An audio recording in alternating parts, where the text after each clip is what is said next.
We are live. Assalamu alaikum everyone. Welcome to Brother Podcast. It's me, your boy Tawhid Afridi, আর আমার সাথে আছে Tasin nation. আসসালামু আলাইকুম সবাইকে, আশা করি ভালো আছেন। অ্যান্ড আমি আর আফ্রিদি আপনাদের সামনে আছি আমাদের 9th episode, right? আজকে আফ্রিদি Brothers Podcast আজকে 9th episode. One more episode left, but we don't have the guest yet. But we're looking for a guest. Let's see. আমাদের আজকে যে গেস্ট আছে, বেসিক্যালি তার কথা বললেই কি অনেক বিশেষণ দিয়ে তাকে বিশেষিত করা যায়। আমি জানি না এত কি বলবো। তো আপনারা সবাই জানেন, আমাদের পোস্টার দেখেছেন, অ্যান্ড আমি চাচ্ছি আপনারা আমাদের লাইভটা চারিদিকে শেয়ার করেন, অ্যান্ড ডেসক্রিপশন বক্সে যে লিঙ্কটা আছে সেটাতেও আপনারা ক্লিক করে আমাদের ডোনেশন রিলেটেড সবকিছু জানতে পারবেন। সো ইয়েস, যার কথা বলছি, আজকে আমাদের সাথে আছে আমাদের বাংলাদেশের একজন ব্যারিস্টার কাম অ্যাক্টর। আমাদের এই সিজনে দুজন ব্যারিস্টার আসছে আফ্রিদি। একজন হচ্ছে যে ব্যারিস্টার আন্দালিব ভাই, আর আরেকজন হচ্ছে ব্যারিস্টার সিয়াম। অ্যান্ড আমরা এখন সিয়ামকে আনছি আমাদের সাথে, অ্যান্ড হি ইজ ইন। আসসালামু আলাইকুম সিয়াম ভাই। আসসালামু আলাইকুম। ওয়ালাইকুম আসসালাম। রমজান মুবারক সবাইকে। রমজান মুবারক ভাইয়া। সো ভাই, বলছিলাম যেটা আমাদের এই সিজনে ব্রাদার্স পডকাস্টের সিজন 1 এটা, এখানে আমাদের দুইজন ব্যারিস্টার আসছে। একজন হচ্ছে আন্দালিব ভাই আর আরেকজন হচ্ছে তুমি। সো আমাদের এই ফার্স্ট ব্যারিস্টারের পরে আমার আসাটা এই শো এর জন্য অনেক প্রবলেম করলো আর কি। The standard was really high. না, standard is really high, but দুজনেই দুই জায়গা থেকে অনেক সাকসেসফুল। না, আই লাভ পার্থ ভাই। I watch the show by the way. And আরেকটা কথা বলি যে আমি এই লকডাউনের ভিতরে খুব বেশি আসলে সোশ্যাল মিডিয়াতে অ্যাক্টিভ ছিলাম না, এন্ড আসলে লাইভেও আসিনি এরকম। But when I get to know about the cause, which is really a good cause, fundraising এর যে ব্যাপারটা, so I want to give my best wishes, and আমার যে solidarity এটা আমি জাস্ট এসে এটা প্রুভ করতে চাচ্ছি যে you guys are doing a really wonderful job. So thank you so much. সবার আসলে নিজের জায়গা থেকে এরকম রেসপন্সিবিলিটি দেখানো উচিত। So thanks to you guys as well now, Siam bhai. So thanks a lot for coming, and আমরা অনেক অ্যাপ্রিশিয়েট করছি। So first question Siam bhai, সেটা হচ্ছে যে ব্যারিস্টার থেকে একজন, যেমন আমাদের হয়েছে যে পলিটিশিয়ান, আমাদের আরেকজন ব্যারিস্টার যেটা কিনা আপনি হয়েছেন যে অ্যাক্টর। আমাদের বাংলাদেশে আরেকজন ব্যারিস্টার, এমন আরো কয়েকজন ব্যারিস্টার আছে যারা কিনা বিভিন্ন সোশ্যাল ইনফ্লুয়েন্সিয়াল কাজে আছে। যেমন আমার এক পরিচিত ব্যারিস্টার আছে, উনি অনেক সোশ্যাল কজে আছে। সো এরকম ব্যারিস্টার যেই প্রফেশনটা, এই প্রফেশনটা দেখলাম অনেক ভার্সেটাইল। এটা থেকে এক একজন এক এক দিকে যাচ্ছে, মানে ওই প্রফেশনের পাশাপাশি এমন কিছু কি এই প্রফেশনে শেখানো হয় যে you can go to different paths and you can choose different paths and be someone on top of that path, or it comes from like, মানে ভিতর থেকে আসে নাকি এটা পড়ালেখা থেকে আসে? আমি এটা জানতে চাচ্ছি আর কি, বেসিক্যালি এটাই কোয়েশ্চেন। এখন কোয়েশ্চেনের অ্যান্সারটা দেওয়ার জন্য দুইটা ওয়ে আছে। সো যেহেতু আমরা শুরু করলাম, আমরা একটু লাইট ওয়েটেই শুরু করি, লাইট হার্ট। সেটা হচ্ছে most probably number one thing, ব্যারিস্টারি is not a profession. Our profession আর উই আর লয়ার্স। আচ্ছা আচ্ছা। And then there advocates, there barristers, solicitors বাইরের দেশে বলে। So number one is this, এটা আরেক সাইডে রেখে মেবি আমাদের প্রফেশনে আমরা যারা আছি, একটা কারণ হতে পারে যে আমরা কেউ আসলে স্থির না, আর দুই নম্বর কারণ হতে পারে যে মনে হয় আমাদের প্রফেশনে বেশি ভাত নাই। So that's why মনে হয় আমরা we are shifting to other things. এটা লাইট ওয়েট সাইডটা রাখলাম। আরেকটা কথা হচ্ছে যে এখন on a serious note, on a very serious note, সেটা হচ্ছে it's not about being in a professional career as a lawyer or something else.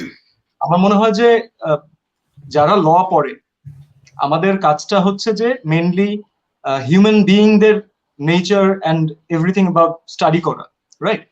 So এখানে কিন্তু কিছু সাইকোলজিক্যাল স্টাডিও থাকে, যেটা ক্রিমিনোলজি বলে।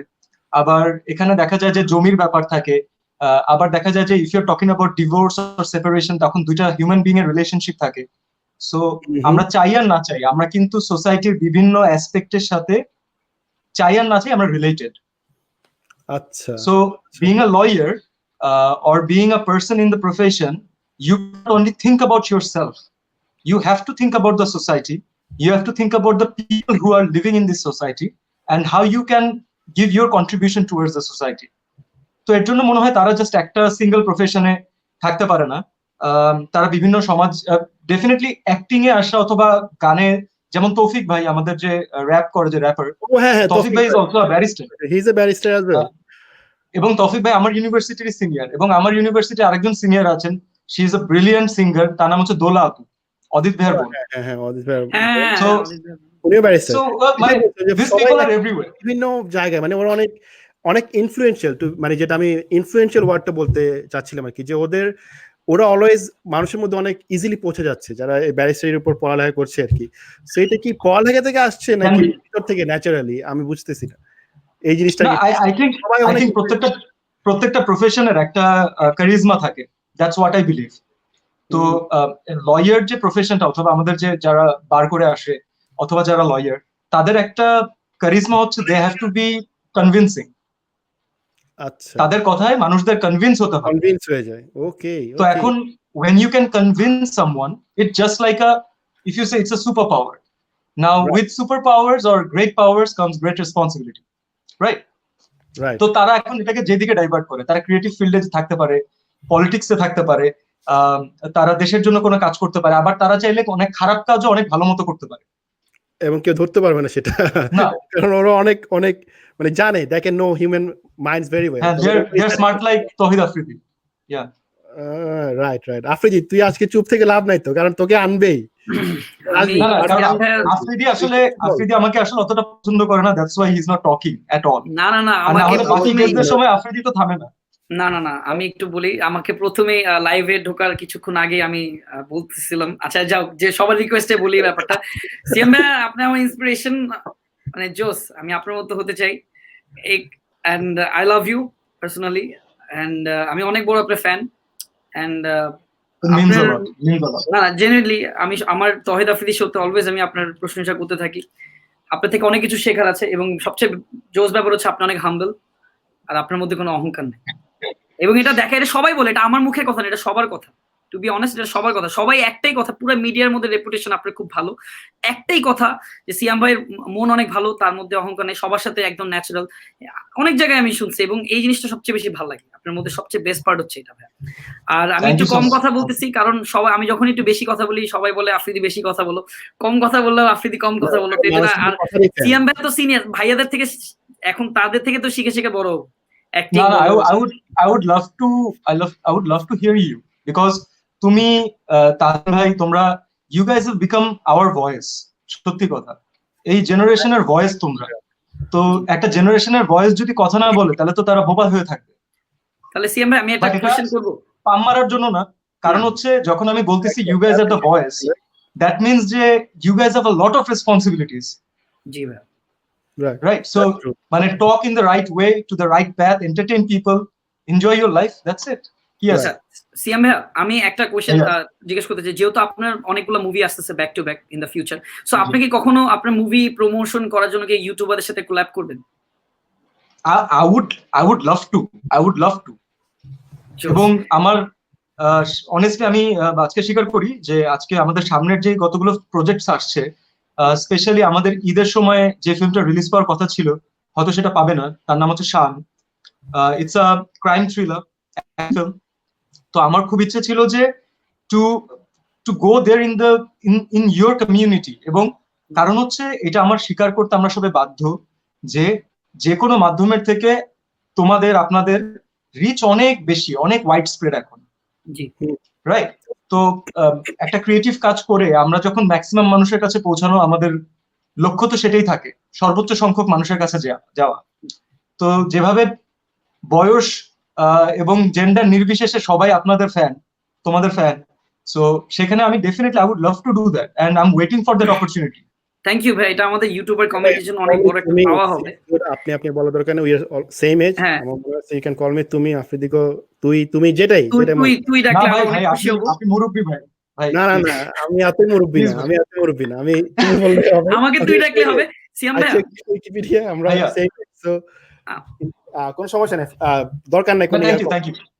আচ্ছা সিএম ভাই, ব্যাপারটা এরকম হয়েছে, আমি আজকে লাইভের মধ্যে একটা ব্যাপার একটু শেয়ার করতে চাই ভাই আপনাকে, সেটা হচ্ছে ইন্ডিয়ায় যেরকম ইউটিউবার্স অক্ষয় কুমার বলেন বা বড় বড় ইউটিউবার্সরা বড় বড় স্টাররা তারা কিন্তু ইউটিউবারদের সাথে কোল্যাব করতেছে। তো যখন আমি একটা ফেসবুকের সাথে একটা সাইনিং হয় আমার একটু কন্টেন্ট ক্রিয়েটর হওয়ার জন্য, তো ওদের একটা আমাদের এখানে কন্ডিশন ছিল যে ওরা আমাকে ফেসবুকের অফিসে নিবে, ওরা অক্ষয় কুমার বড় বড় ওদের মুভিকে প্রমোট করানোর জন্য আমার অডিয়েন্সকে ওখানে গ্যাদার করতেছে। ওদের যে থিমটা দেখলাম, সো আমি এই কাজটা অনেক আগে ট্রাই করছিলাম বাংলাদেশের অনেকজনের কাছে বলছিলাম যে সিনেমার মানুষটা যদি একটু ইউটিউবে তাদের মুভিটাকে প্রমোট করার জন্য যদি আসে, আমরা যদি তাদের সাথে কোনো একটা কন্টেন্ট মেক করি, এটাতে তাদেরও লাভ হবে, আমাদেরও ইউটিউব চ্যানেলটা একটু উপরের দিকে যাবে, একটু ব্যালেন্স হবে, একটা মানুষ পর্যন্ত পৌঁছাবে এবং ইউটিউব কমিউনিটিটা আরেকটু উপর উঠবে। কারণ এখন কিন্তু ইউটিউবটা এমন একটা পজিশনে চলে গেছে ভাইয়া, যেটা হচ্ছে মানুষ কিন্তু এটা কিন্তু তার রেগুলার একটা ইনকাম বেস চলে আসছে। মানুষ কিছু না করলে ইউটিউব করে কিন্তু এখন চলছে, অনেক মানুষ আছে।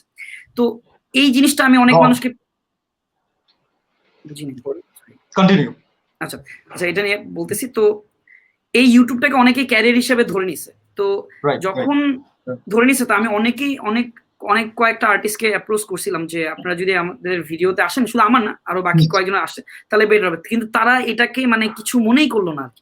রেসপন্সটা কি দিছে? রেসপন্স মানে টু বি অনেস্ট একটা রেসপন্স আমার কাছে খুবই কষ্ট লাগছে, এটা আমি নাম বলবো না। বলতেছে যে ইউটিউবাররা হচ্ছে মানে 2 টাকার ইউটিউবার।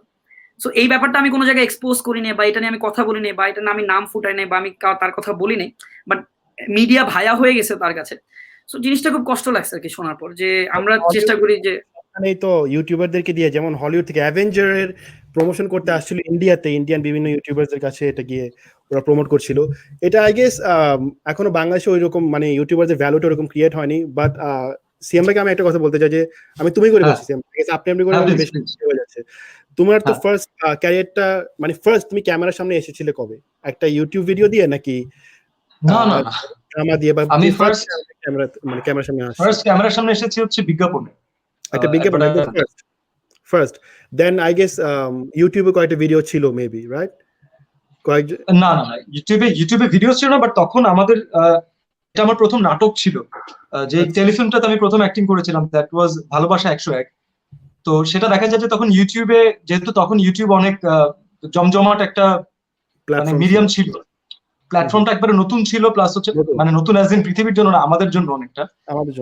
তো তখন দেখা যায় যে ডিজিটাল মিডিয়ার পাওয়ারটা that was growing, and that was on 2014 আমার প্রথম নাটক রিলিজ পাই। 2014 ওকে, 2014 এ ভ্যালেন্টাইন্স ডে তে রিলিজ পাই। আচ্ছা, সো এটা তো আছেই, বাট আমি একটু আফ্রিদির কাছে ওই টপিকটা নিয়ে ব্যাক করতে চাচ্ছি, যেটা ওয়েট করছিলাম। সেটা হচ্ছে যে আমাদের ফ্র্যাটার্নিটির কেউ যদি তোমাকে এই কথাটা বলে থাকে, তাহলে পুরো ফ্র্যাটার্নিটির পক্ষ থেকে এবং তার পক্ষ থেকে আই এম রিয়েলি সরি। এটা প্রথম কথা। কারণ প্রত্যেকটা মানুষকে তার যোগ্যতা অনুযায়ী, অথবা সে যদি মাঝে মাঝে ডিজার্ভ নাও করে, আমার মনে হয় যে রেসপেক্টটা তাকে অন্যভাবে করা উচিত। কারণ ইউ নেভার নো কে কখন কোথায় চলে যাবে, কি করে ফেলবে।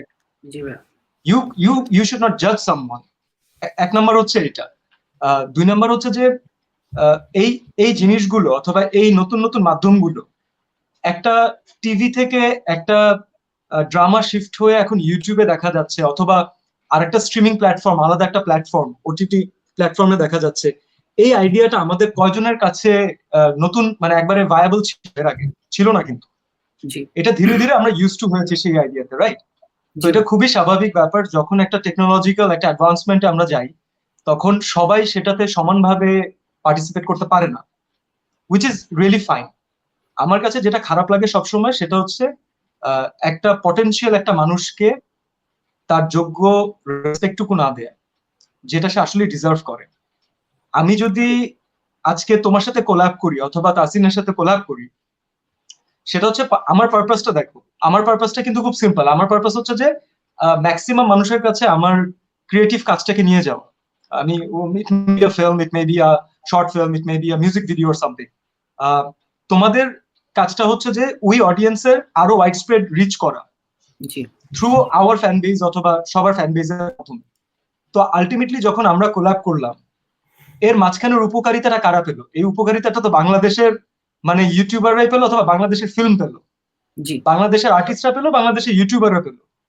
মনিটারি ট্রানজাকশন কোথায় হচ্ছে? তোমার 5 million views, 10 million views, monetary transaction কোথায় হচ্ছে? ঘুরে ফিরে বাংলাদেশের মার্কেটেই তো হচ্ছে। বাংলাদেশেই হচ্ছে। জি। আমি এখন বাসায় বসে বসে যদি চিন্তা করি, উইথ অল ডিউ রেসপেক্ট, আমি যদি চিন্তা করি আমি বঙ্গায়ের কাছে যাব, ধরো হতে পারবে, I love him, is brilliant, but তার চ্যানেলটা তো আমার তখন দরকার যখন আমি কলকাতার ওই অডিয়েন্সের কাছে রিচ করতে যাবো, রাইট? Right. তো আমার দেশের অডিয়েন্সের কাছে রিচ করতে হলে তো I need you guys need us. Exactly this is exactly simple. Nice exactly এটা অনেকে And বুঝছে না আসলে এটা। definitely we will do that collab inshallah from our next film.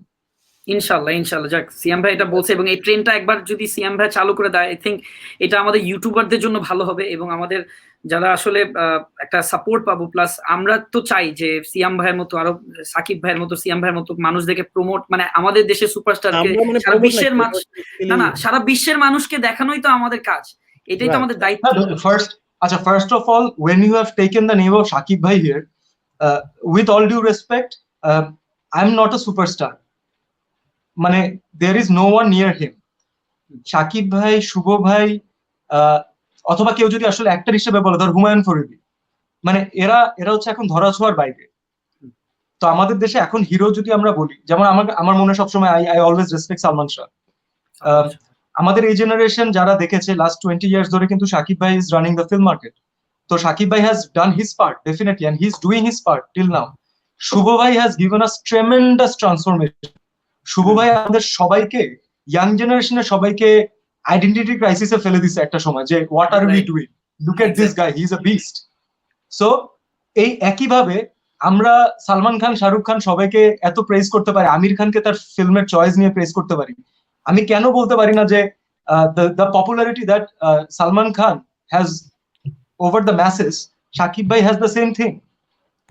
The way Amir Khan is transforming himself, Shubho Bhai did the same thing. এই জিনিসটাও কিন্তু আমরা নিজেদের মধ্যে বলতে পারি। ইন্টারাপ্ট করব সিয়াম ভাই, তোমার একটা জিনিস বলতেছি, এই যে তুমি যে বললে আমি সুপারস্টার না, right? That's what makes you a superstar in front of us. Exactly I'm just saying, let me tell you this. এটা তোমার অডিয়েন্স, আমার অডিয়েন্স সবাই ভুল ইন্টারপ্রেট করে। না ভুল ইন্টারপ্রেট না, তুমি দেখবে এটার জন্য অনেকগুলো কমেন্ট চলে আসবে, সত্যি কথা। I have seen this. আসবে কমেন্ট, আসবে না, কমেন্ট পড়া যাবে না, এটা আমাদের রুল পডকাস্টের ফার্স্ট রুল। যেটা বলছিলাম a bit harsh rule, but yeah, okay. কারণ অনেক ভালো কমেন্টস আসে, অনেক আসে ডিস্ট্রাক্টেড।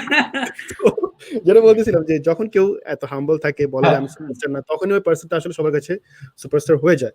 আর যখন কিনা একটা মানুষ এসে বলে যে তুমি তো 2টা করে ইউটিউবার না, আমার সুপারস্টার, তখন কিন্তু আসলে মানুষটা অনেক নিচে নেমে যায়।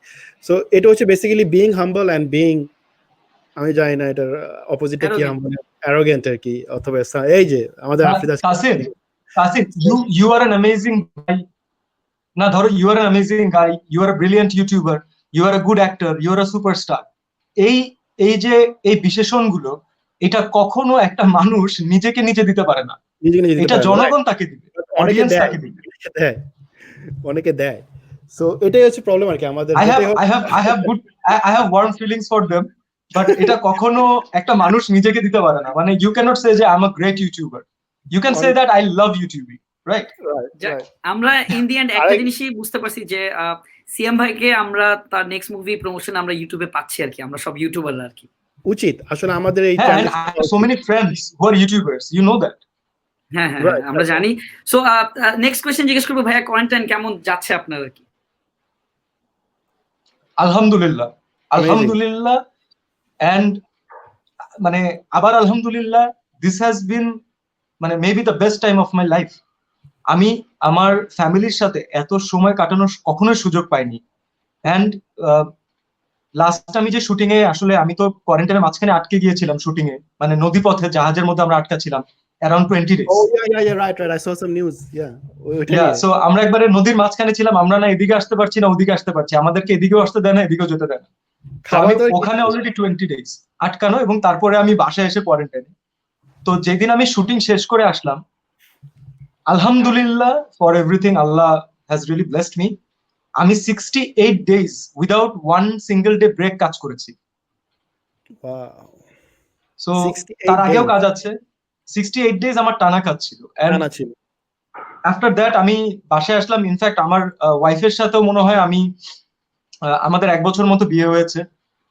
আমি এতদিন একসাথে কখনো থাকতে পারিনি। আমি এই প্রথমবার এতদিন থাকতে পারলাম একসাথে। আমি আমার বাবা মার সাথে আমি বাইরে পড়াশোনা যখন করতে গিয়েছি, তার আগে কাজ করছিলাম, নাটকে কাজ করেছি, অ্যাডভার্টাইজে কাজ করেছি, পড়াশোনা করেছি, তো কখনো এত সময় কাটানো হয়নি।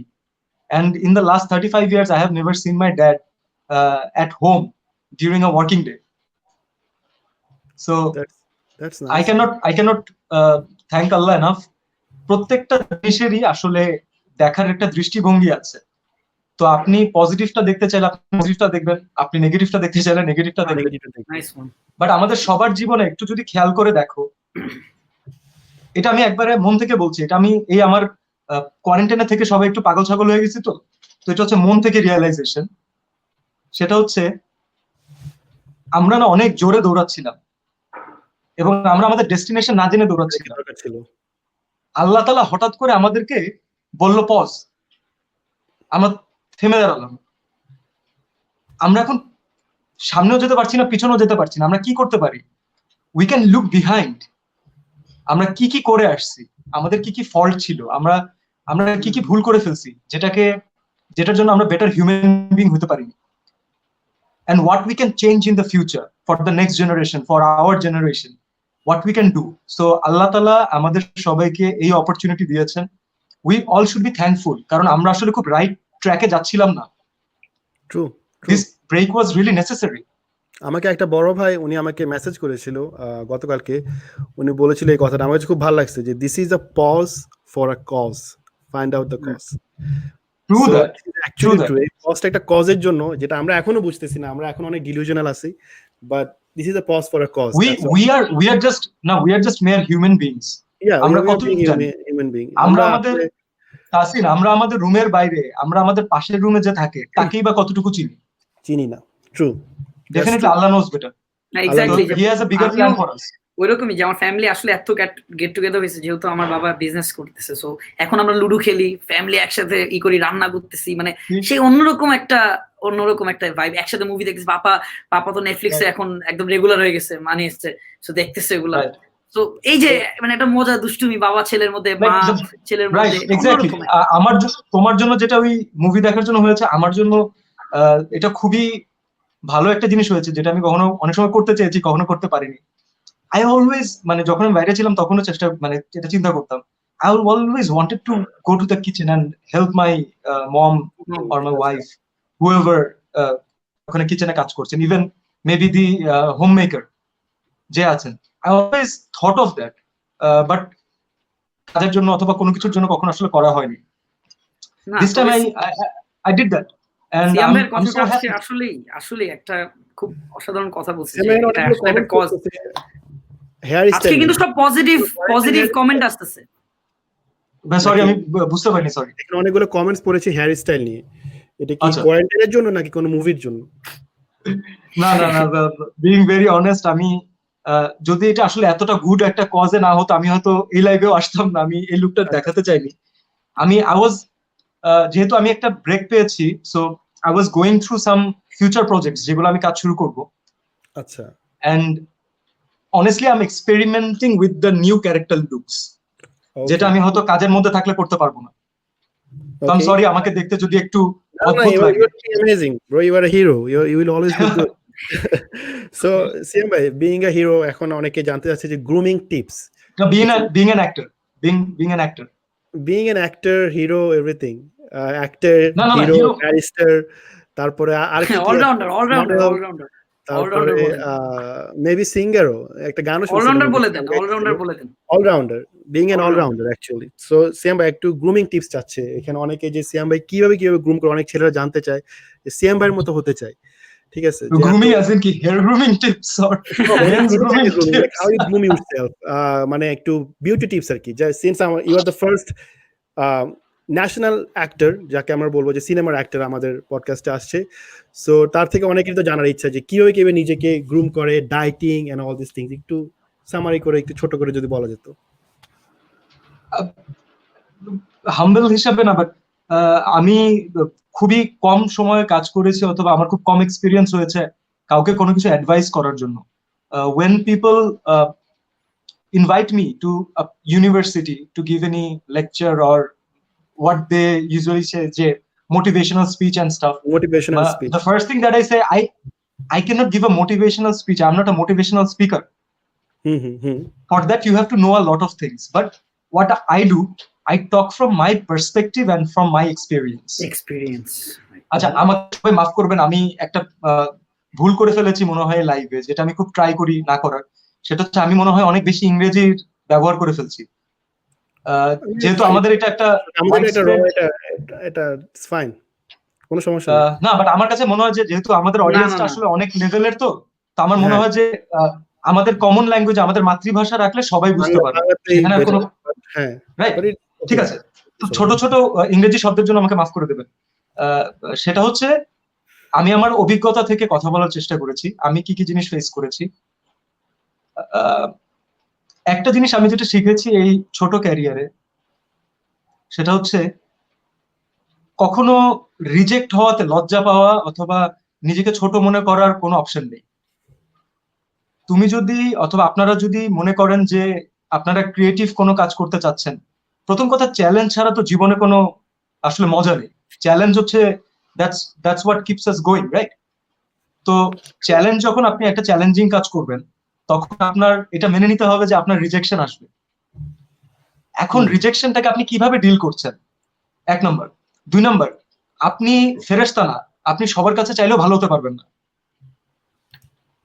তো সবার কাছে ভালো হতে গিয়ে আমরা কি করি, মাঝে মাঝে আমরা নিজেদেরকে ট্রান্সফর্ম করে আমরা এমন একটা মানুষ হিসাবে নিজেদেরকে সবার সামনে নিয়ে আসি যেটা আসলে আমরা না, which is a fake human being, right? মানে as Tawhid Afridi, মানে I have to look good, অথবা I have to be a goody goody boy, অথবা তাসিন হিসাবে I have to roast someone, অথবা তার এই ফলটা না বললে আমার কুলনেস থাকবে না, পজিটিভ করতে পারবো না, পজিটিভিটি কাউকে স্প্রেড করতে পারবো না। It's not like that. আমার কথা হচ্ছে যে ইফ তুমি যদি আসলেই ওই মানুষটা হও, অথবা তুমি যদি এনজয় করো ভিতর থেকে, তাহলে নিজের মতো থাকাটা বেটার, অথবা নিজেকে ঠিক হিসাবে সত্য যেটা তুমি সেটা ভাবে রিপ্রেজেন্ট করা খুবই ভালো। কারণ একটা সময় মানুষের একটা এক্সপেকটেশন ক্রিয়েট হয়, যখন তোমার আসল রূপটা অথবা ফ্রাস্ট্রেশনের টাইমটা সে তোমাকে অন্য রূপে দেখবে, ওটাতে তখন মেনে নেওয়া খুব কঠিন। আর 3 নাম্বার যেটা, সেটা হচ্ছে, যদিও এটা এখনো বলার মতো খুব সময় হয়নি, কিন্তু হার্ড ওয়ার্কের কোনো বিকল্প নেই পৃথিবীতে, কোনো বিকল্প নেই। তুমি মাল্টিমিলিয়নিয়ারের ঘরে জন্মাও অথবা তুমি একটা কুড়ে ঘরে জন্মাও, তোমার ট্যালেন্ট থাকুক, তোমার লাক থাকুক, ইফ দেয়ার ইজ নট, মানে বলে না যে 98% হার্ড ওয়ার্ক, 2% লাক। তো if the luck is there, luck তো আছেই, but if there is hard work, you can push it to that 2%, right? তো these are the very small things যেটা আমি জীবন থেকে শিখছি আর কি। That's amazing. And always another one, যেটা এটা এর আগে you guys have mentioned, তাই আমি বলছি না, বাট মানুষকে সম্মান করলে অথবা মানুষকে মানে বড় করে দেখালে কেউ কখনো ছোট হয়ে যায় না, সে যেই হোক না কেন, সে যেই হোক। That's true. অনেকগুলো কোয়েশ্চেন পড়ছে, আমরা কোয়েশ্চেনগুলো পড়বো। আফ্রিদি, যদি কোনো কোয়েশ্চেন থাকে সিএম ভাইকে পার্সোনালি করতে পারিস। সিএম ভাই গ্রামের বাড়ি কোথায়? অনেক কম কথা বলতেছিস আফ্রিদি, কেন? আমার গ্রামের বাড়ি পিরোজপুর। আমার মায়ের বাড়িও পিরোজপুর।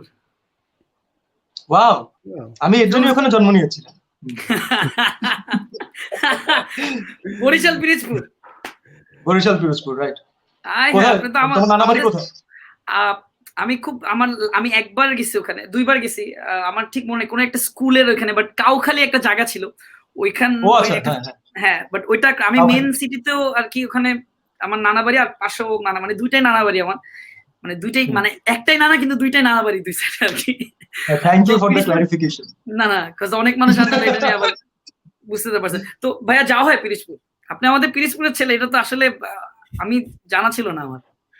না, আমি পিরোজপুরের ছেলে। এন্ড মাঝখানে আমি প্রত্যেকটা ঈদ আসলে ছোটবেলা থেকে আমরা ট্রাই করতাম যে পিরোজপুরে করতে। তখন আমার দাদি বেঁচে ছিলেন, তো তখন ফুপুরা চাচারা সবাই যেতাম। এবং আমি I always love this place, আমার গ্রামের বাড়ি, আই লাভ ইট। কিন্তু আসলে দাদি মারা যাওয়ার পর থেকে দেখা যায় যে সবাই অনেকটা বিচ্ছিন্ন হয়ে যায়, তখন একটা কমন কজ থাকে না।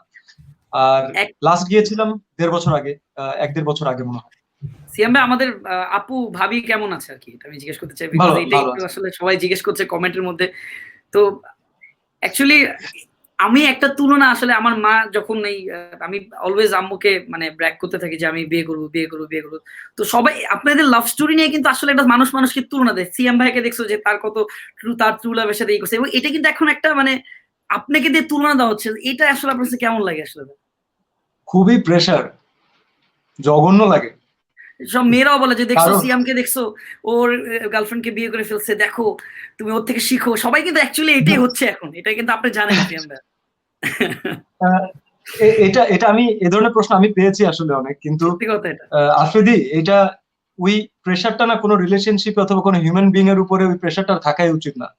যেমন আমার এটা আমি দেখেছি যে আমার ক্যারিয়ারের কারণে আমার ওয়াইফকে অনেক নেগেটিভ কথা শুনতে হয়েছে, অনেক খারাপ কথা শুনতে হয়েছে, যেটা সে কখনো ডিজার্ভই করে না।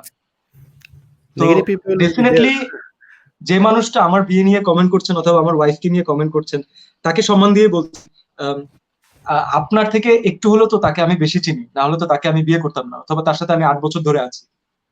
তো সে অ্যাজ এ হিউম্যান বিং কেমন অথবা হাউ ওয়ান্ডারফুল শি ইজ, এটা এক্সপ্লোর আপনি না করে you should never comment on some person. True. কারণ এটা যখন আমাদের এটা আমাদের ফ্যামিলি মেম্বাররাও পরে, দিস ইজ আমাদের লাইফটা অনেক পাবলিক হয়ে গেছে। বাট আপনারা মনে করেন যে একটা কথা বলে দিলাম জিতে গেলাম, কিন্তু আপনি হয়তো জানেন না যে আপনার ওই কমেন্টের জন্য একটা মানুষ হয়তো ওই রাতটা ঘুমাতে পারবে না, অথবা তার মনে হবে যে আমি কি এতটাই খারাপ। এটা করেন না, ট্রু। এটা কারোর জন্যই করেন না, এটা আমার ফ্যামিলির জন্য বলছি, এটা কারো ফ্যামিলির জন্যই করবেন না। সিয়াম ভাইয়া, যেহেতু আমি ব্লগ বানাই, তো যখন আমি আমার ফ্যামিলিকে ভ্লগের মধ্যে মানে যেহেতু ভ্লগের মধ্যে কি ভ্লগ মানে শো ইউর লাইফস্টাইল, তুমি তোমার ফ্যামিলির সাথে আছো, এগুলো এনজয়মেন্ট। সো আমি যখন আমার ফ্যামিলি, আমার মার সাথে দুষ্টুমি করি, আমার বাবার সাথে দুষ্টুমি করি, কথা বলি, কিন্তু আমার কারণে বা আমার যে কোনো দোষ বা আমার দোষ না হলেও যদি আমার বাবা একটা গালি খায়, আমার মা একটা গালি খায়, এটা নিয়ে যদি মানুষ সমালোচনা করে বা কিছু একটা করে, আসলে এই জিনিসটা সবচেয়ে বড় কষ্ট একটা সন্তানের কাছে, কিন্তু এটাই সবচেয়ে বড় একটা কষ্ট। যেটা আপনি বললেন যে আসলে আমার লাইফটা এখন পাবলিক হয়ে গেছে, দিস ইজ ট্রু। এবং আসলেই আমার খুব খারাপ লাগে যখন কেউ আমার মার ছবিতে যে একটা বাজে কমেন্ট করলো, বা আমি আমার বোনের সাথে ছবি আপলোড দিতে পারতেছি না, আমি আমার বোনের সাথে ছবি আপলোড দিলে বাজে কমেন্ট এসে পড়ে। এরপর আমি চিন্তা করি যে আমি আমার আপন বোন তাকে নিয়ে ছবি আপলোড দিতে পারতেছি না, আমার মাকে নিয়ে ছবি আপলোড দিতে পারতেছি না, তাহলে এটা কেমন হয়? ডিসগাস্টিং লাগে ব্যাপারটা। এটা ডিসগাস্টিং লাগে, আমি জানি, এটা খুবই স্বাভাবিক ডিসগাস্টিং লাগা। সিয়াম ভাইয়া, তুমি আজকে এত বছর ইন্ডাস্ট্রিতে নিউট্রাল পার্সপেক্টিভ থেকে বলছি আর কি, সেটা হচ্ছে যে আমাদের আসলে শিক্ষিত এবং সুশিক্ষিতর মাঝে কিছু পার্থক্য আছে। এবং আমাকে আমাদের একজন সিনিয়র অ্যাক্টর, তার নাম এখন মেনশন করছি না, উনি আমাকে বলেছিলেন একটা কথা, যে আমরা আসলে শিক্ষিত হওয়ার আগে আমরা চালু হয়ে গেছি কিছু কিছু জায়গায়।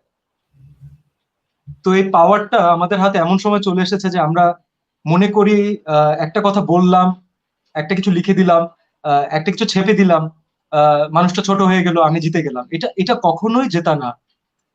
আমি সবার পক্ষ থেকেই বলছি, আমরা ডেফিনেটলি আপনাদের জন্য কাজ করি, আপনাদের বিনোদন দেওয়ার জন্য কাজ করি। এটা আমরা যারা 3 জন এখানে আছি, অথবা আমাদের পুরো সোসাইটিতে আমরা যারা আছি, আমাদের কলিগসরা সবাই আপনাদেরকে বিনোদন দেওয়াই তো আমাদের মেইন লক্ষ্য। বাট বিশ্বাস করেন ভাই, hour personal life is not for sale. We have it and we respect that. আমি আজকে এটা একটা মানুষ, এমনও মানুষ আছে আফ্রিদি যে শকড হয়েছে যে যখন আমি নামাজ পড়ি, যে এরা কিভাবে নামাজ পড়ে, কেন নামাজ পড়তে পারবো না? আমি কি মুসলমান না? আমার কি সেই অধিকার নাই? তো কাউকে জাজমেন্টাল হওয়াটা খুব ভুল এখনকার সময়। প্লিজ এটা হয়েন না। এটাতে অনেক মানুষ একসাথে কষ্ট পায় এবং আপনি অনেক মানুষের পরিবারকে কষ্ট দেন। তো এটা প্লিজ করবেন না। সরি টু ইন্টারাপ্ট সিএম ভাই, আমাদের তো বেসিক্যালি আমরা একটা মানে মোস্ট অফ দ্য পিপল আমাদের বাংলাদেশে হচ্ছে মুসলিম, আমরা ইসলামিক কান্ট্রি বলতে গেলে অনেক মুসলিম আছে। ইভেন আমাদের ধর্মেও বলা আছে যে কাউকে জাজ করতে না। ইভেন দো যেখানে অনেক হাদিসও আছে যে একটা প্রস্টিটিউট তাকেও আল্লাহ জান্নাত নসিব করছে জাস্ট একটা কুকুরকে পানি খাওয়ানোর জন্য। কুকুরও কিন্তু একটা হারাম প্রাণী, কুকুর ঘরে আসলে নাকি 40 দিন ঘর নাপাক থাকে, বাট একটা কুকুরকে পানি খাওয়ানোর জন্য একটা প্রস্টিটিউটের, আরবের একটা লাইক ওয়ান অফ দ্য মানে খুবই ফেমাস প্রস্টিটিউটের, আল্লাহ সুবহানাহু ওয়া তাআলা নোজ দ্য বেস্ট, এটা ডেফিনেটলি। তারপরে আসলে আমার মনে হয় যে আমরা এই ধরনের ডিসকাশনে না যাই, কারণ হচ্ছে আমাদের এটা ভারী হয়ে যায়। হ্যাঁ, কিন্তু যেটা আমি বলতে চাইছি এটাই বলা হচ্ছে কি? আমরা আজকে আমি এই যে এই টু সাম আপ এটাই বলে রাখি যে since we are being respectful towards you and your personal life and your family, please be respectful to ours. That's it. Thank you. না, কিন্তু আমি একটু বলি, যেহেতু সিয়াম ভাই এত বছর আমরা আপনি আছেন ইন্ডাস্ট্রিতে, আমরা ইউটিউবিং করছি, তাসিন ভাই আছেন, সবাই আমরা কাজ করতেছি, কিন্তু আমরা কিন্তু ক্রিটিসিজমটা নিতে পারি। টু বি অনেস্ট আমরা নিতে পারি, কিন্তু আমাদের ফ্যামিলি কিন্তু এই জিনিসটা নিতে পারে না। একটা মানুষ সমালোচনা আলোচনা জিনিসটা আমি নিতে পারতেছি, এটা সিয়াম ভাই নিতে পারতেছে, এটা তাসিন ভাই নিতে, কিন্তু আমাদের ফ্যামিলি, আমাদের বাবাকে তো আমি বুঝাইতে পারতেছি না, বা আমার মাকে তো আমি বুঝাইতে পারতেছি না। আফ্রিদি, ভালোর তো কোনো শেষ নেই। জি ভাই। তো যদি আমার কোনো অ্যাক্টিং ভালো না লেগে থাকে, অথবা আমাকে যেমন আমাকে বেশ কিছু কমেন্ট ফেস করতে হয়েছে, আমি আজকে ওপেনলি, এত বড় একটা মাধ্যম, আমি ওপেনলি শেয়ার করি যে ও দেখতে এমন কেন, তারপরে হচ্ছে কমেন্ট হিরোরা কি এমন হয়, তারপরে হচ্ছে যে ও এত হাইটে এত ছোট ছেলে আমি কখনো হিরো হিসেবে দেখিনি, ওর হাইট নাই কেন। এখন আই এম শিওর যে they don't even know my real height, maybe it looks smaller on screen, but আমার পয়েন্ট হচ্ছে, এটা আমি বারবার বলতে চাচ্ছিলাম, অনেক জায়গায় বলতে চাচ্ছি যে ধরেন আমার চেহারা, আমার হাইট, এইগুলার উপরে তো আসলে আল্লাহ তাআলা মানে আমাদের কোন হাত দেননি, এটা তো আল্লাহ তাআলার মাধ্যমে আসছে। হ্যাঁ, but what you can talk about is my talent অথবা my hard work. If you don't like my acting, if you don't like any of your videos অথবা তাসিনের কোনো ভিডিও, তো আপনি আমাদেরকে বলেন যেন আমরা কাজটা বেটার করতে পারি, তাহলে ক্রিটিসিজমটা মাথা পেতে অবশ্যই নেওয়া যায়। Constructive criticism, that is called constructive criticism. Right, সমালোচনা। বাকি যে জিনিসটার উপরে আল্লাহ তাআলা আমাদের হাত রাখেন নাই, আমি এখন নিজেকে মাফ করে দিন, আমি টেনে 2-3 ইঞ্চি লম্বা বানাতে পারছি না, সরি ফর দ্যাট। সিয়াম ভাই, what is my height কি? Hey, you will be shocked to know that No. 5'10"? I'm almost 5'10", yeah. Okay, so it's a good height. এটা তো পারফেক্ট, আমি বুঝলাম না তাহলে সিএম ভাই খুব মনে গায়ে লাগছে কথাটা। না, এটা আমি প্রথম দিক থেকে শুনে আসছি, বাট somehow people know, আমার কাছে যেটা মনে হচ্ছে মেবি স্ক্রিনে আমাকে হয়তো ছোট লেগেছে অথবা কোন একটা কিছু হয়েছে, they think I'm 5'5", 5'4". আমার ইন্টারনেটে অনেক জায়গায় লেখা আছে আমি 5'4", 5'5", কাজ আমি তো অলওয়েজ বসে থাকি, বসা অবস্থায় আমি 5'5". সিএম ভাই, আপনার কি সিক্স প্যাক আছে ভাই? আপনি কি জিম করতেছেন? না, আমি জিম বাসার মধ্যে তো আমার জিম নেই ভাই, আই ওয়ার্ক আউট। না, আই ডু ফ্রি হ্যান্ড করতেছেন না এমনি। আমার একটা কোশ্চেন, আমি যদি হিরো হতে চাই তাহলে কি আমার সিক্স প্যাক লাগবে? আর কি সিক্স প্যাক, বডি, এগুলো কি প্রয়োজন নাকি? তুমি হিরো হতে চাইলে তুমি অনেক কিছুই করতে পারো, বাট প্রশ্ন হচ্ছে তুমি অভিনেতা হতে চাও নাকি? ও তো অভিনয় করে, এই যে একটা অভিনয় করতেছে, এই যে গরম। নাইস অ্যানসার, সিএম অ্যানসার জোস। আগে ফ্যান ছিলাম, এখন আবার ফ্যান হয়ে গেলাম। অভিনেতা হতে চাই এখন বড় চান্স। না, we at one point we all have to choose. আমরা যারা অভিনয় করি,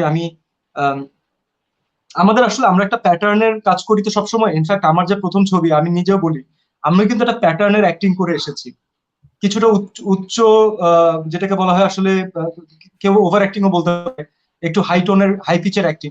বিকজ আগে তো মার্কেটে তোমাকে জায়গাটা বানাতে হবে, then you can show what you can do.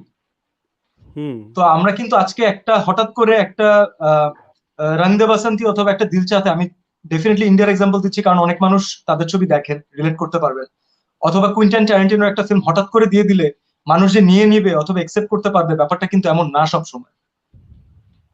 আচ্ছা সিএম ভাই, আমি একটা কোশ্চেন করতে চাই, সেটা হচ্ছে যখন আপনি, এটা একদম একটা আলাদা টপিকে, যখন আপনি সিনেমা শুটিং করেন, মিউজিক ভিডিও বা কোনো রোমান্টিক সিন করেন, তো ভাবি কি এটা নিয়ে জেলাস হয় না আর কি? এটা আমার কোশ্চেনটা, আমার খুব কিউরিয়াস, এটা আমি জিজ্ঞেস করবো আর কি। Because you're facing this kind of problems, that's why. না, আমি জিজ্ঞেস, মানুষের কোশ্চেন থাকতে পারে না, মানে কিউরিয়াস, আমি তো আপনার ফ্যান, আমি জিজ্ঞেস ভাবি জেলাস হয় না যে কেন? It's his profession. সে আমাকে এমন ভাবে বলেছে যে এই সিকোয়েন্সটাতে তোমার ওকে একটু প্রপারলি মানে গ্র্যাব করা উচিত ছিল যাতে তোমাদের ক্লোজনেসটা বোঝা যায়।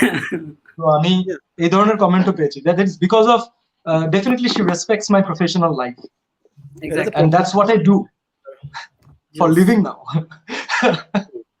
আচ্ছা সিএম ভাই, কয়েকটা কোশ্চেন করি, র্যাপিড ফায়ার কোশ্চেন, ঠিক আছে? মজার।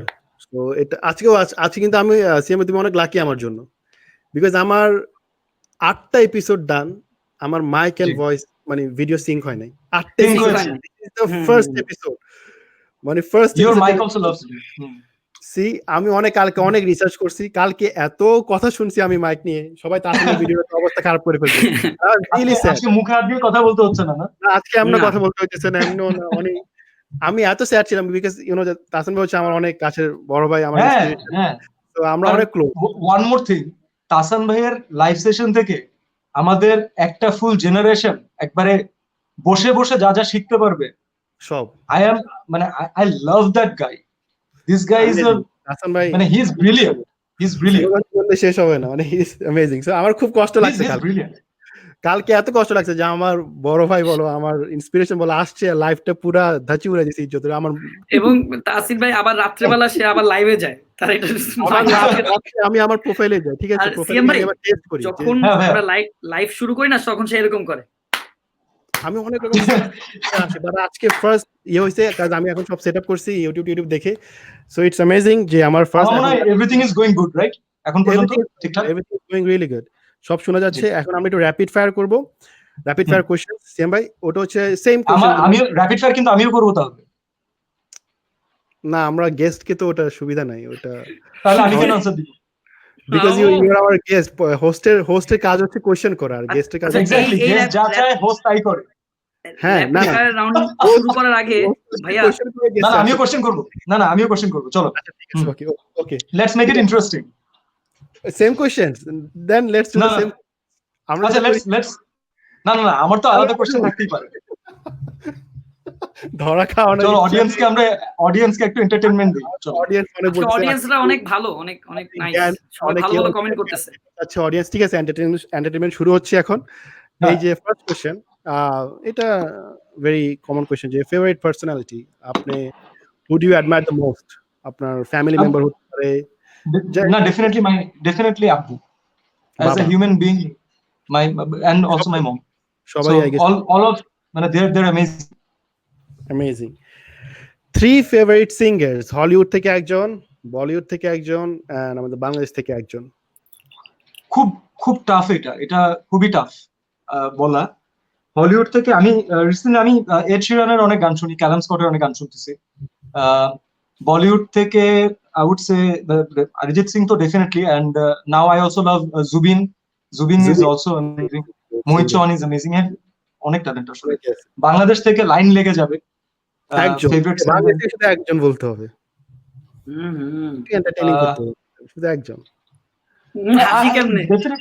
একটু গ্রুভে যাব এখন, কারণ হচ্ছে আমি গাড়িতে যে গান শুনি আমি সেটা বলবো এখন সবচেয়ে বেশি। আমি প্রীতমের গান অনেক বেশি শুনি। প্রীতম, ওকে, এখন আমি প্রীতমের গান অনেক শুনি। মানে প্রীতম, মিনার ভাই, এই জন্য in fact Mahatim Shakib, I love his voice. Mahatim Shakib আমাদের বাংলাদেশে অরিজিৎ সিং বলে অনেকে, ওকে, অসাধারণ, ওর গলা এত সুন্দর, এত মিষ্টি, মাশাআল্লাহ। ফেভারিট ভ্যাকেশন প্লেস কোথায়? Pirojpur, wow, that's a nice, মানে অন্যরকম একটা অ্যানসার পেলাম। অনেকে বলে মরিশাস, বালি, Pirojpur. This place is my root, so I can feel the essence ওখানে। That's nice.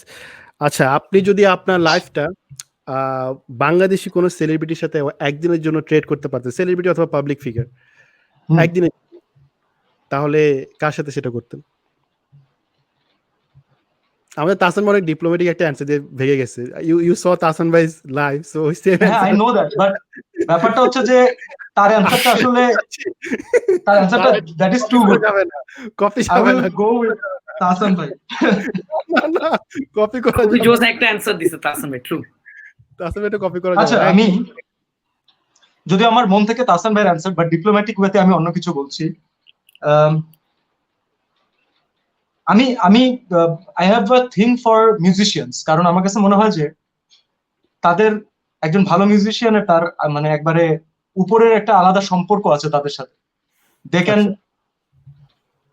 they can know the beat, they can read the beat of the audience, and they can create their own যেটাকে কি বলে enigma যদি বলি আমি। তো আমার কাছে মনে হয় যে যদি আমাদের লাস্ট লিভিং রক স্টারের কথা বলি, তো আমার মনে হয় যে জেমস ভাই যখন কনসার্টে গান করেন, এন্ড এবং অডিয়েন্স যা করে, আমার কাছে মনে হয় একবার আমি যদি ওই জায়গায় দাঁড়িয়ে আমার সামনে আমার কথায় আমার অডিয়েন্স দেয়ার ড্যান্সিং, দেয়ার এক্সপ্রেসিং দেয়ার জয়, আমার কথায় তারা কাঁদছে, আমি বাবা গাচ্ছি অথবা হচ্ছে 10 মাস 10 দিন গাচ্ছি, তারা কাঁদছে, এটা তো super power. True and honestly একটা জায়গা থেকে, but if you want to change a generation, then এটা কেউ পারবে না কখনো, বাট একদিনের জন্য কারো শেখ মুজিবের জীবন দেখা উচিত। How to build a nation, how to create a generation, আলাদা পৃথিবীর সবার সাথে ফাইট করে। True, that's an amazing answer. আর একটা হচ্ছে যে ওই শেখ মুজিব থেকে আমাদের একটা নেক্সট কোয়েশ্চেন, যে if you could be the prime minister, আমাদের বাংলাদেশে যদি প্রধানমন্ত্রী হতে পারতেন একদিনের জন্য, তাহলে কোন জিনিসটা ফার্স্ট চেঞ্জ করতেন একদিনের জন্য? কোন জিনিসটা ফার্স্ট চেঞ্জ করে মানে সাইন করতেন, যেটা চেঞ্জ করে ইমিডিয়েটলি? আমার কাছে মনে হয় যে প্রত্যেকটা ডিপার্টমেন্টের প্রত্যেকটা পদে সবচাইতে যোগ্য মানুষটাকে আমি নিতাম। কারণ ওই যোগ্য মানুষটাকে আমি সিস্টেমে একবারে বসায় দিয়ে সেট করে দিয়ে যেতে পারি, তাহলে তারা তাদের যোগ্যতা অনুযায়ী ভালো কাজ করতেই থাকবে। ট্রু। এবং পুরো সিস্টেমই রিডিফাইন্ড হয়ে যাবে। ওটার ওয়েটা কি, যোগ্য মানুষটা খোঁজার? কিভাবে বুঝবেন যে আপনি ওই যোগ্য না কিনা? এটার জন্য তো আমাদের এডুকেশন, এটার জন্য তো আমাদের system. So education is important for এটার জন্য আমাদের গভর্নমেন্ট জবে, এখন আমার যে ফ্রেন্ডরা বিসিএস দিয়ে তারা পুলিশ হয়েছেন অথবা ক্যাডার সার্ভিসে গিয়েছেন, দে আর ব্রিলিয়ান্ট পিপল, এবং আমি জানি যে they can make a difference, কিন্তু তাদের হাতে তো ওই ক্ষমতাটা ছাড়তে হবে। চেঞ্জ আনার জন্য তাদের তো তাদের যোগ্যতা দেখানোর সুযোগ দিতে হবে, সেটা নেই। এখন আমাদের আরেকটা question, a mistake you made in life, যেটা নিয়ে আপনি অনেক রিগ্রেট করেন যে আমি এটা করা উচিত হয় নাই, একটা মিস্টেক, বিগেস্ট মিস্টেক, অথবা নর্মাল একটা মিস্টেক হইতে পারে যে এই মিস্টেকটা আমার না করলে অনেক ভালো হইতো। না, টিল নাও আলহামদুলিল্লাহ কোনো I am responsible for all my decisions, আর আমি ডিসিশন নেওয়ার পরে রিগ্রেট করি না। কোনো আর মিস্টেক নাই? আচ্ছা, না, কারণ হচ্ছে তখন চিন্তা করতে হয় যে তুমি কোন কারণে ডিসিশনটা নিয়েছিলে, তুমি ওটার কথা চিন্তা করো, তাহলেই হয়ে যাবে। আরেকটা question, last question, your greatest achievement, যেটা আপনার কাছে মনে হয় এটা গ্রেটেস্ট অ্যাচিভমেন্ট, একটাই অনলি। মাই গ্রেটেস্ট অ্যাচিভমেন্ট, এখন পর্যন্ত এটা একবার হয়েছে, সেটা হচ্ছে my dad is like one of my biggest critic. সে কখন আসলে এক্সপ্রেসলি বলতে চায় না অনেক কিছু, এটা বাবারা যেমন হয় আর কি। তো আমরা যখন আমি বারের জন্য পড়াশোনা করতে গিয়েছিলাম ইউকেতে, so I had a very tough time honestly, and I feel you, I was there too. এবং আমি আসলে একেবারেই মধ্যবিত্ত একটা পরিবারের ছেলে। আমি প্রত্যেকটা টাকার হিসাব আমার কাছে ছিল, যে আজকে যখন আমি যেটা ইনিশিয়ালি করতাম, আজকে যখন 2.5 পাউন্ড দিয়ে একটা খাবার আমি লাঞ্চে খাচ্ছি, আমার কাছে তখন মাথায় ঘুরতো যেটা বাংলাদেশে কয় টাকা পড়ে। তো এই লেভেলের মধ্যবিত্ত মানুষ মেন্টালি আমি ওখানে গিয়েছি। এবং আমাদের যেটা এক্সামের একটা সিস্টেম ছিল যে একটা সাবজেক্টে যদি ইফ ইউ ফেল, তাহলে you can give that exam only for once in your life, তারপর তোমার পুরো কোর্স বাতিল। আর আমাদের পাসিং রেট আমাদের ইয়ারে খুবই খারাপ ছিল, মানে almost 6-7% passing rate. Wow, 6-7% only? তখন পাসিং রেট এরকম ছিল, সব মানে অল এক্সামে পাস করার রেট। আর বাংলাদেশে থেকে যখন আমি এক্সাম দিয়েছিলাম, তখন 60% ছিল হচ্ছে আমার ফার্স্ট ক্লাস মার্কস, 60%। আর বারে গিয়ে 60% ওয়াজ মাই পাসিং মার্ক। তো it was an impossible journey for me, সত্যি কথা। তার মধ্যে সবকিছু অনেক কঠিন ছিল। আমি বাংলা মিডিয়াম থেকে পড়াশোনা করেছিলাম, তো আমাকে ওখানে কোপ করতে আমার অনেক কষ্ট হয়েছে। এমন অনেকদিন হয়েছে আমি ফোন করে একদিন কেঁদে বলে ফেলছি যে আমি আর পারছি না, আমার মানে আমি আর নিতে পারছি না এই প্রেশার। তো আলহামদুলিল্লাহ I passed at one go. And যেদিন আমাদের মার্কস এর রেজাল্টটা দিল, আসলে নাম্বারের, যে আমি খুব কনসার্ন ছিলাম যে আসলে আমি 61% নিয়ে পাস করি নাকি। So that day I had an average of almost 89%. Wow. at the final. So আমাদের লাস্ট 30-40 years এ মেবি আমার টিচার বলেছেন this is the highest mark that someone has got. Wow. তো That's amazing. এই ইনফরমেশনটা যখন আমার টিচাররা আমার বাবা পর্যন্ত পৌঁছেছেন, and when he know that যে সে মানে আমার বাবা তো তার সারা জীবনের সঞ্চয় আসলে আমাদের পড়াশোনার জন্য কাজে লাগিয়ে দেন, যেটা আমাদের বাংলাদেশের প্যারেন্টসরা করেন।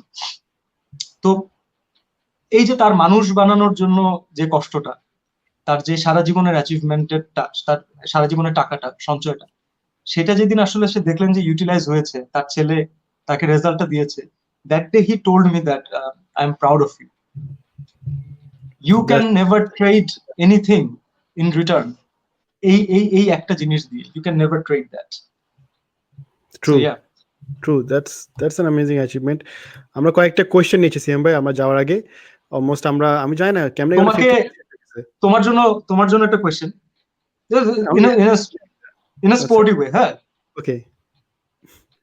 বাংলাদেশের পারফেকশন হচ্ছে বাংলাদেশের কোন সেলিব্রিটিকে তুমি মনে করো যে রোস্ট করা সে ডিজার্ভ করে?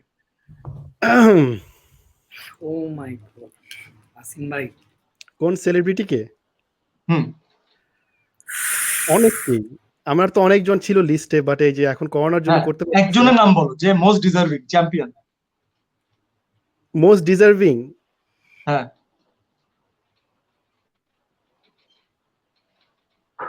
ও সিয়াম ভাই তুমি নারায় ফেলছো, শো নেক্সট লেভেলে নিয়ে গেলা, টার্নিং নেক্সট লেভেলে নিয়ে গেলা। হ্যাঁ ভাই তাড়াতাড়ি, it's a rapid fire, right? You know the rules. Oh my god, Asin ভাই তোমার আজকে সিয়াম ভাই আটকে দিল। আমার আসলে অনেকেই আছে, কার নাম বলবো? আফ্রিদি তোমার কোশ্চেনটা আসতেছে। হ্যাঁ ভাই প্লিজ। আমি আসলে এখন তো নাম বলে এটা তো সমস্যা হয়ে যাবে, তাহলে সে জেনে যাবে। That's why this is rapid fire. বলো তাড়াতাড়ি। আমি একটু টাইম নেই আফ্রিদির থেকে ঘুরে আসা। দিস ইজ র‍্যাপিড, যে নাম মাথায় আসে এখনই বলো। মানে করা উচিত, আমি এখনো করি নাই, রাইট? করা উচিত অথবা করে ফেলছো, যে ডিজার্ভ করে। মোস্ট এই এখন ইজি করে দিছো।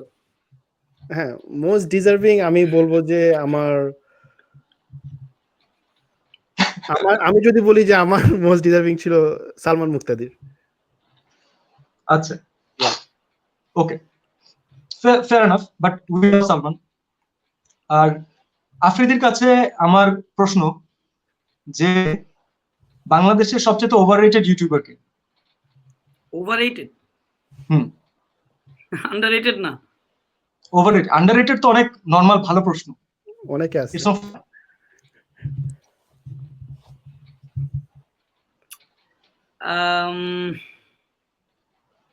নিজের নাম বলো না আবার। না, আমি আমার নাম বলবো না। আমি মনে করি আয়মান ভাই।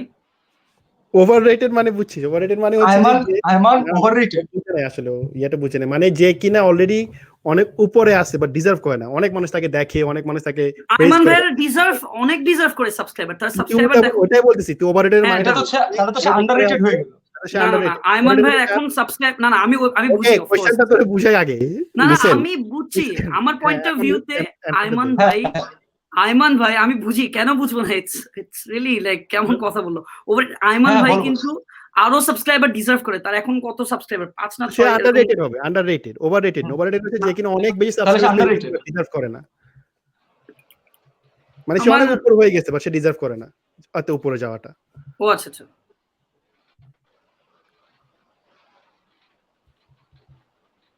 এরকম মাথায় এখনো কেউ আসে নাই।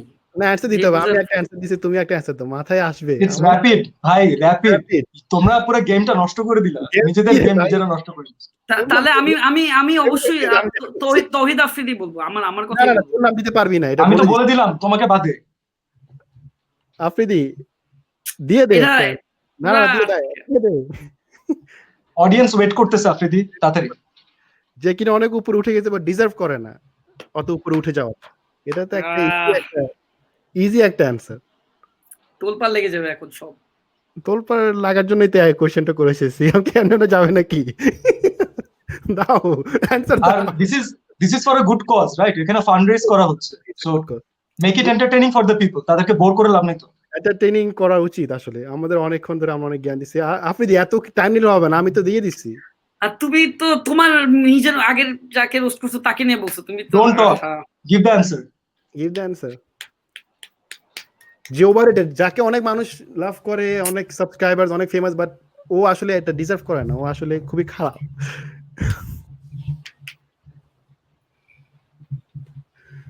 আপনি তুই শুরু করলি কি? আমি বুঝতেছি না, এটা র্যাপিড ফায়ার।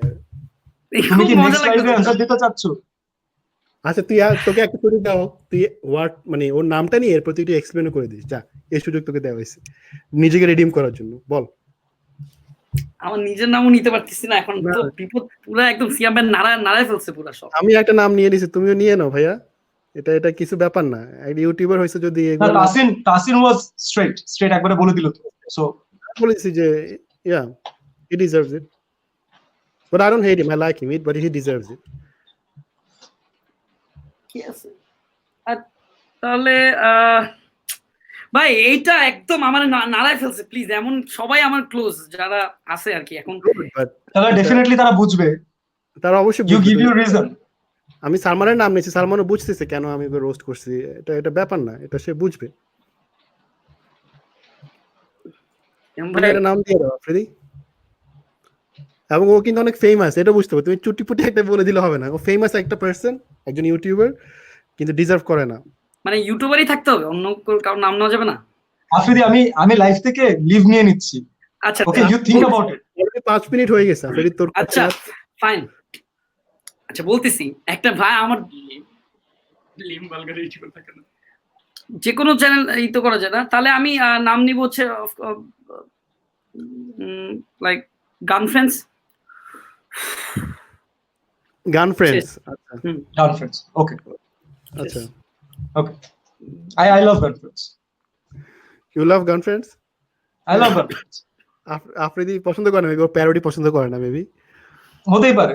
হতেই পারে। সবার এটা taste তো same থাকে। এটা আচ্ছা, let's go to the next segment, নালে অডিয়েন্স মারবে আমাদের। অলরেডি সব আফ্রিদি, ইটস ওকে। আচ্ছা We are playing a game. ভুলে গেছি আমি, আসলে আমার অ্যানসারটা দিয়ে সব ভুলে গেছি। এবং সবচেয়ে মজার জোস হচ্ছে সিএম ভাই এগুলো কিন্তু লেখা ছিল। ওই লেখা ছিল, ওই লেখা নিচে দেখলাম, কিসে জানি দেখতেছো তুমি? পুরোটাই আসছে না, প্রিপারেশন নিয়ে আসছে, বুঝছি। আচ্ছা তারপরে আচ্ছা আমরা কয়েকটা কোশ্চেন পড়ি সিএম ভাই, রাইট? হ্যাঁ, অডিয়েন্সটা অনেক কোশ্চেন করছে, কিন্তু কোশ্চেন গুলা হারা যাচ্ছে কেন? আচ্ছা নেক্সট মুভি কোনটা সিএম ভাই? এখানে একটা কোশ্চেন দেখা যাচ্ছে অলরেডি। নেক্সট মুভি মানে শুটিং করতে যাচ্ছি হয়তো, ইনশাআল্লাহ যদি সবকিছু ঠিক থাকে তাহলে হয়তো স্বপ্নবাজি শুটিং করা শুরু করব নেক্সট। আচ্ছা স্বপ্নবাজি। এন্ড হচ্ছে যে আফ্রিদিকে অনেকে সাজেশন দিছিল, ওই আফ্রিদির কোশ্চেনের অনেকে বলছে তাসিনেশনকে বলে দাও। আফ্রিদি মনে হয় কোশ্চেন গুলো পড়লে, ইয়াগুলা কমেন্টস গুলো পড়লে বেঁচে যাইতি, তুই আমার নামও বলে দিতে পারতি। না এটা ঠিক হ্যাঁ রাইট না, কজ এমন একটা ব্যাপার, মানে সবাই ক্লোজ না, এখন কার নাম নিব আমি? পুরা আমার লিটারালি আমার তোমার ফ্রেন্ডরা ডেফিনেটলি সেটা বুঝবে, এটা তো খুবই স্বাভাবিক। ওরা তো তোমার সাথে ক্লোজ আফ্রিদি, এটা ব্যাপার না। আরেকটা নাম এখানে আসছে আমাদের কমেন্ট সেকশনে, যাই হোক ওটা নাম না নেই, ওইটাও তুই কমেন্ট সেকশনটা দেখলে বলতে পারতি। কার নাম না বলেই দাও, এত তো ফ্রি আমরা সবাই, তাই না? ওরা নাম না বলছে, অনেক famous but he doesn't deserve ইট, বলছে আই এম রিপোর্টিং ইউ। কে নামটা বলে দাও বলে দাও আই এম আর কি তুই কমেন্ট গুলো বলে অনেক নাম পাইতি, ঠিক আছে? হিরো আলমও এখানে নাম আসছে, অনেকজন অনেক কিছুই লিখছে। হ্যাঁ বাট তুই একটা আচ্ছা অডিয়েন্সের কোশ্চেন, অডিয়েন্সকেও একটা কোশ্চেন করে দাও সিএম ভাই। হ্যাঁ অডিয়েন্সকেও একটা কোশ্চেন তুমি করে দাও। অডিয়েন্স এই পোর্টাল থেকে অডিয়েন্সকে কোশ্চেন করলে সেটার অ্যানসার বায়াসড হবে। অডিয়েন্স আজকে খুব মজা পাচ্ছে, বলে সিয়াম খুব নার্ভাস করে ফেলছে আমাদের হোস্টদেরকে, খুব মজা পাচ্ছে তারা আজকে। আচ্ছা শুধু আজকে আমরা ভদ্র হয়ে গেছি আমাদের। আই এম সরি আমাকে তোমরা প্লিজ হেল্প করো না। ইট ওয়াজ রিয়েলি নাইস। আমরা আমাদের না মজা হইছে, আসলে মজা হইছে। Actually we can't roast, so আমরা যা বলবো আমাদের গেস্ট আমাদের মাথা পেতে নিতে হবে। সো তাসিম ভাই প্লিজ আমাকে তুমি রোস্ট করো না, হ্যাঁ? নেভার আমি bro, already grilled. I really love you bro, কি বলো? তো রোস্ট করার মধ্যে কিছু নাইও ভাই তোমার। আচ্ছা, সিএম ভাইয়ের মুভি নিয়ে সব আসছে, অনেকে কোয়েশ্চেন করছে সিএম ভাইয়া তোমার নেক্সট মুভি শুটিং চলছে যেটা সেটা বলছো, বাট রিলিজ হচ্ছে কোনটা? রিলিজের জন্য দুটো ফিল্ম আছে, মোটামুটি পুরোপুরি রেডি বলতে গেলে। একটা হচ্ছে বিশ্ব সুন্দরী, চয়নিকা চৌধুরী পরিচালিত, আর আরেকটা ফিল্ম হচ্ছে শান, এম এ রাহিম পরিচালিত। তো এই দুটা ফিল্ম মোটামুটি রিলিজের জন্য অপেক্ষায় ছিল। এখন আল্লাহ তাআলা যদি সবকিছু ঠিকঠাক করে তাহলে ইনশাল্লাহ আমরা সিনেমা হলে দেখা হবে। আচ্ছা, আরেকজন লিখছে যে সিএম ভাই কি নাটক কি আর করবে কিনা কোনোদিন?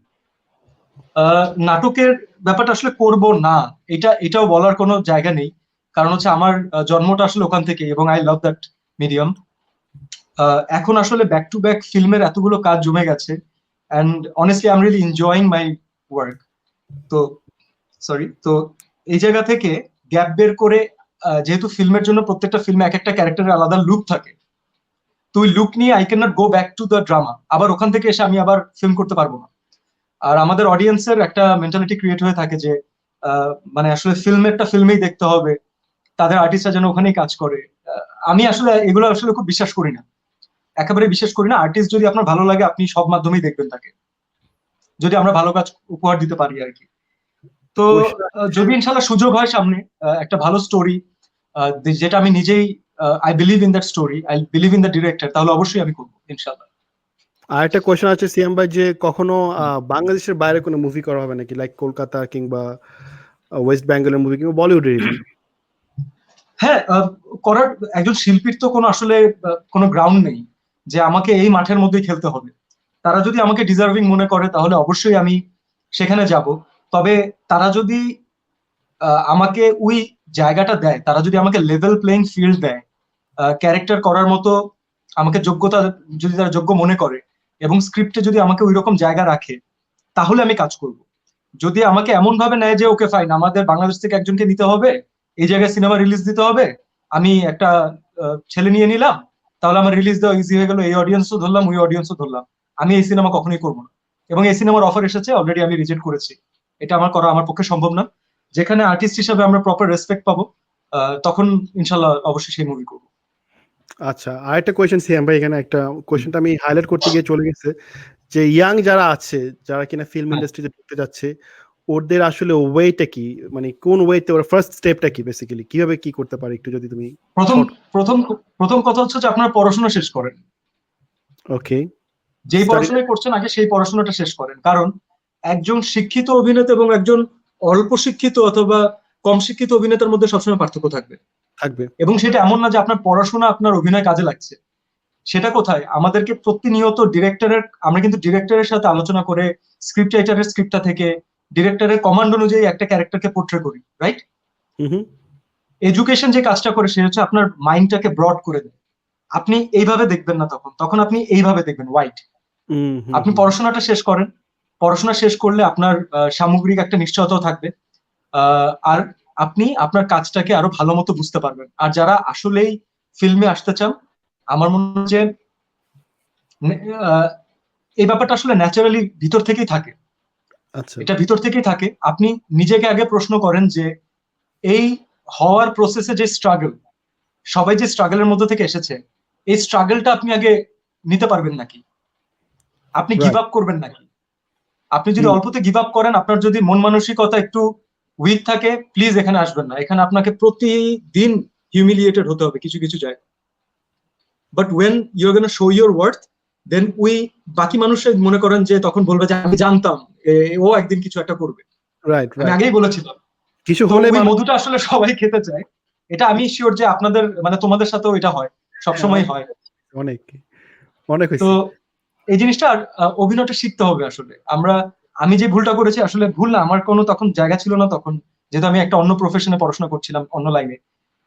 আমি অভিনয়টা শিখেছি আসলে কাজ করতে করতে, আমার কো-আর্টিস্টদের কাছ থেকে, সিনিয়রদের কাছ থেকে, ডিরেক্টরদের কাছ থেকে, টেকনিক্যাল টিমের কাছ থেকে। আমি অনেক সময় ডিওপির কাছ থেকে, লাইটের পোলাপেনের কাছ থেকে, ওদের কাছ থেকেও ক্যারেক্টারের অনেক জিনিস নিয়েছি, সত্যি কথা।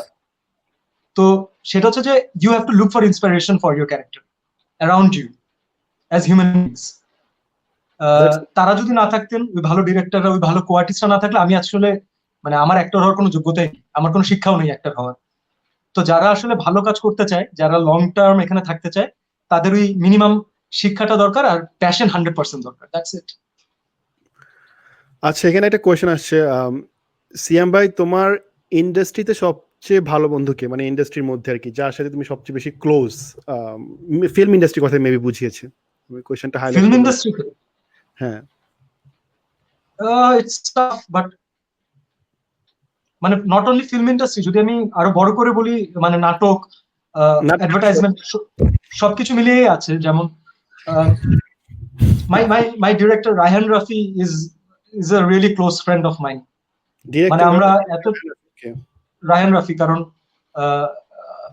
আমরা আসলে এতগুলো প্রজেক্ট একসাথে করছি, এন্ড আমার মাথায় কোনো একটা ক্রিয়েটিভ থট আসলে আমি প্রথমে ওর কাছে রেফার করি, ও আবার ওটা চিন্তা করে আমাকে রেফার করে, আবার ও একটা স্টোরি ভাবলো আমার কাছে পাঠায়, আমি কি মনে করছি সেটাতে আমি কাজ করি আর না করি।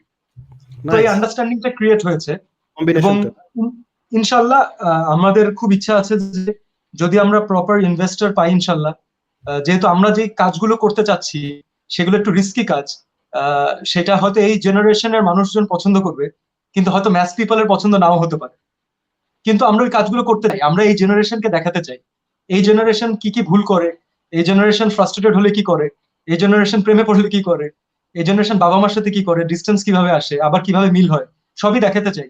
কিন্তু আমরা প্রপার ইনভেস্টর পাচ্ছি না হয়তো, তো we are waiting for that. যদি আমরা proper investor pi, we will definitely go for our project. আমার একটা পার্সোনাল কোয়েশ্চেন সিয়াম ভাই তোমার কাছে, সেটা হচ্ছে যে সিন্স আমরা দেখছি যে আমাদের ফার্স্ট এটা ওয়েস্টার্ন ছিল, আমাদের Netflix, Amazon Prime and all those streaming প্ল্যাটফর্মগুলো, যেটা কিনা ওয়েস্টার্ন অনেক ফেমাস ছিল, অনেকে ছিল যে কিছু কিছু মুভিজ করেছে অনলি নেটফ্লিক্সের জন্য কিংবা অ্যামাজন প্রাইমের জন্য স্পেশাল করে, এটা অন্য কোথাও রিলিজ হয়নি। আমাদের বাংলাদেশে কি এমন কোনো চান্স আসবে নাকি ইন ফিউচার, বা কেউ কি থিঙ্ক করছে নাকি যে আমি একটা মুভি বানাবো, এটা শুধু নেটফ্লিক্স আর অ্যামাজন প্রাইমে রিলিজ হবে, এন্ড যদি হয়ও ওটা থেকে রেভিনিউ আসাটা কতটুকু মানে কতটুকু পসিবল? আমি এতটুকু শিওর নেই এই ব্যাপারে, মেবি তোমরা জানো, তোমরা ডিসকাস করেছো, যদি এমন কিছু তাহলে আমিও করতে পারি এমন কোনো কিছু প্রডিউস। আমাদের নেটফ্লিক্সের যে প্রডিউস করার যে সিস্টেমটা, সেটা হচ্ছে নেটফ্লিক্স কিন্তু আগে থেকে, আমার জানা মতো, আমার জ্ঞানের সীমাবদ্ধতা থাকতেই পারে, নেটফ্লিক্স আগে থেকে কোনো প্রজেক্টে আসলে ইনভেস্ট করে না। তারা আসলে স্ক্রিপ্টটা দেখে অথবা প্রজেক্টটা দেখে, তারপর তারা বলে যে ইউ গাইজ মেক ইট। তো যারা ডিরেক্টর অথবা প্রডিউসার থাকে তারা তখন ইনভেস্টর কালেক্ট করে প্রজেক্টটা বানায়, বানানোর পরে ফাইনাল প্রোডাক্টটা they show it to Netflix. Okay, যদি ওই প্রজেক্টটা তাদের পছন্দ হয় তাহলে they buy it. Right, okay, right. Okay. তো এই প্রসেসটা পর্যন্ত যাওয়ার জন্য বাংলাদেশের নেটফ্লিক্সের কোনো অফিস নেই আমার জানা মতে, যারা অপারেট করে না। আমাদের জার্নিটা most probably through India, Netflix India. এবং ইন্ডিয়া যখন বাংলাদেশকে বাংলাদেশ দেখাবে, ইন্ডিয়া যখন বাংলাদেশকে ঢাকা দেখাবে, তখন সেটা ইন্ডিয়ার ফ্লেভারে ঢাকা হবে, এটাই স্বাভাবিক। তো আমাদেরকে ওই পর্যন্ত অ্যাক্সেসটা পেতে হবে আসলে। বাট এখন অনেকে আছে, যেমন আমাদের ইমন ভাই আছেন, আবু সাহেব ইমন ভাই, যাদের গল্প যিনি ডিরেক্টর ছিলেন। তো ইমন ভাই অলরেডি সে চ্যানেলের সাথে কাজ করছেন, তারা তাদের কিছু প্রজেক্ট অলরেডি ওখানে দিয়েছেন নেটফ্লিক্সে, যেমন কমলা রকেট দিয়েছে, তারপরে ইতি তোমার ঢাকা গিয়েছে। ইতি তোমার ঢাকা গেছে, হ্যাঁ। তো তারা ওই প্রজেক্টটা, মানে তারা ওই প্যাথটা জানেন। বাট আমার খুব ইচ্ছে যে আসলে আমরা যে প্রজেক্টটা বানাতে চাই, ওই প্রজেক্টের যদি প্রপার ইনভেস্টর আমি পাই, I would definitely would like to give it a try, যে আমরা আমাদের আসলে এই আরবান ঢাকার গল্প কি আমরা আসলে বলতে পেরেছি কোথাও খুব বেশি, অথবা এই মিলেনিয়াল কিডসদের প্রবলেম কি আমরা কোথাও বলতে পেরেছি, অথবা আমরা বলি যে দে বিকেম অ্যাডিক্টেড, তারা ডিরেইলড হয়ে যাচ্ছে, কিন্তু ওই ডিরেইলড হওয়ার রিজন এবং ওখান থেকে উত্তরে আসার কোনো সুন্দর গল্প কি আমরা বলতে পারছি? তো আমাদের তো এই গল্পগুলো বলতে হবে, আরবান গল্প কারা বলবে? তো we need young film makers. But এখন কি ভাইয়া আগের মতো সেই মানে মুভির প্রতি কি মানুষ ইনভেস্ট বা প্রোডিউসার কি, এটা কি আসলে আমাদের সিনেমার মধ্যে কি এটা কি খুব মানে কমতি দেখা দিচ্ছে বা এরকম কিছু? লাইক অবশ্যই কমতি দেখা দিচ্ছে, অবশ্যই কমতি দেখা দিচ্ছে এবং দিবে। কারণ একটা মানুষকে যখন কেউ যদি 100 টাকা ইনভেস্ট করে, আমার কাছে সেই লোকটা আরেকবার তখনই আসবে আমি যখন তাকে 101 টাকা ফেরত দেবো, অথবা যদি কিছু নাই পারি অ্যাটলিস্ট 100 টাকা ফেরত দিই। তো আমার যদি চিন্তা থাকে যে এই লোকটা মার্কেটে 100 টাকা নিয়ে এসেছে, ওকে যেভাবেই হোক না কেন ওর 100 টাকা প্লাস আরো কিছু টাকা বের করে রাখতে হবে, কারণ পরে তো আর টাকা দিবে না। তো আমরা করি কি, ওকে চিপে নিংড়ে যা আছে সব বের করে নেওয়ার ট্রাই করি। I am talking about producers. Artist হিসাবে আমারও দায়বদ্ধতা আছে, আমিও রেমুনারেশনের জায়গা থেকে চিন্তা করি আমাকে হাইয়েস্ট রেমুনারেশন নিতে হবে। ডিরেক্টর চিন্তা করে আমাকে সব বেশি অ্যারেঞ্জমেন্ট করে ফেলতে হবে।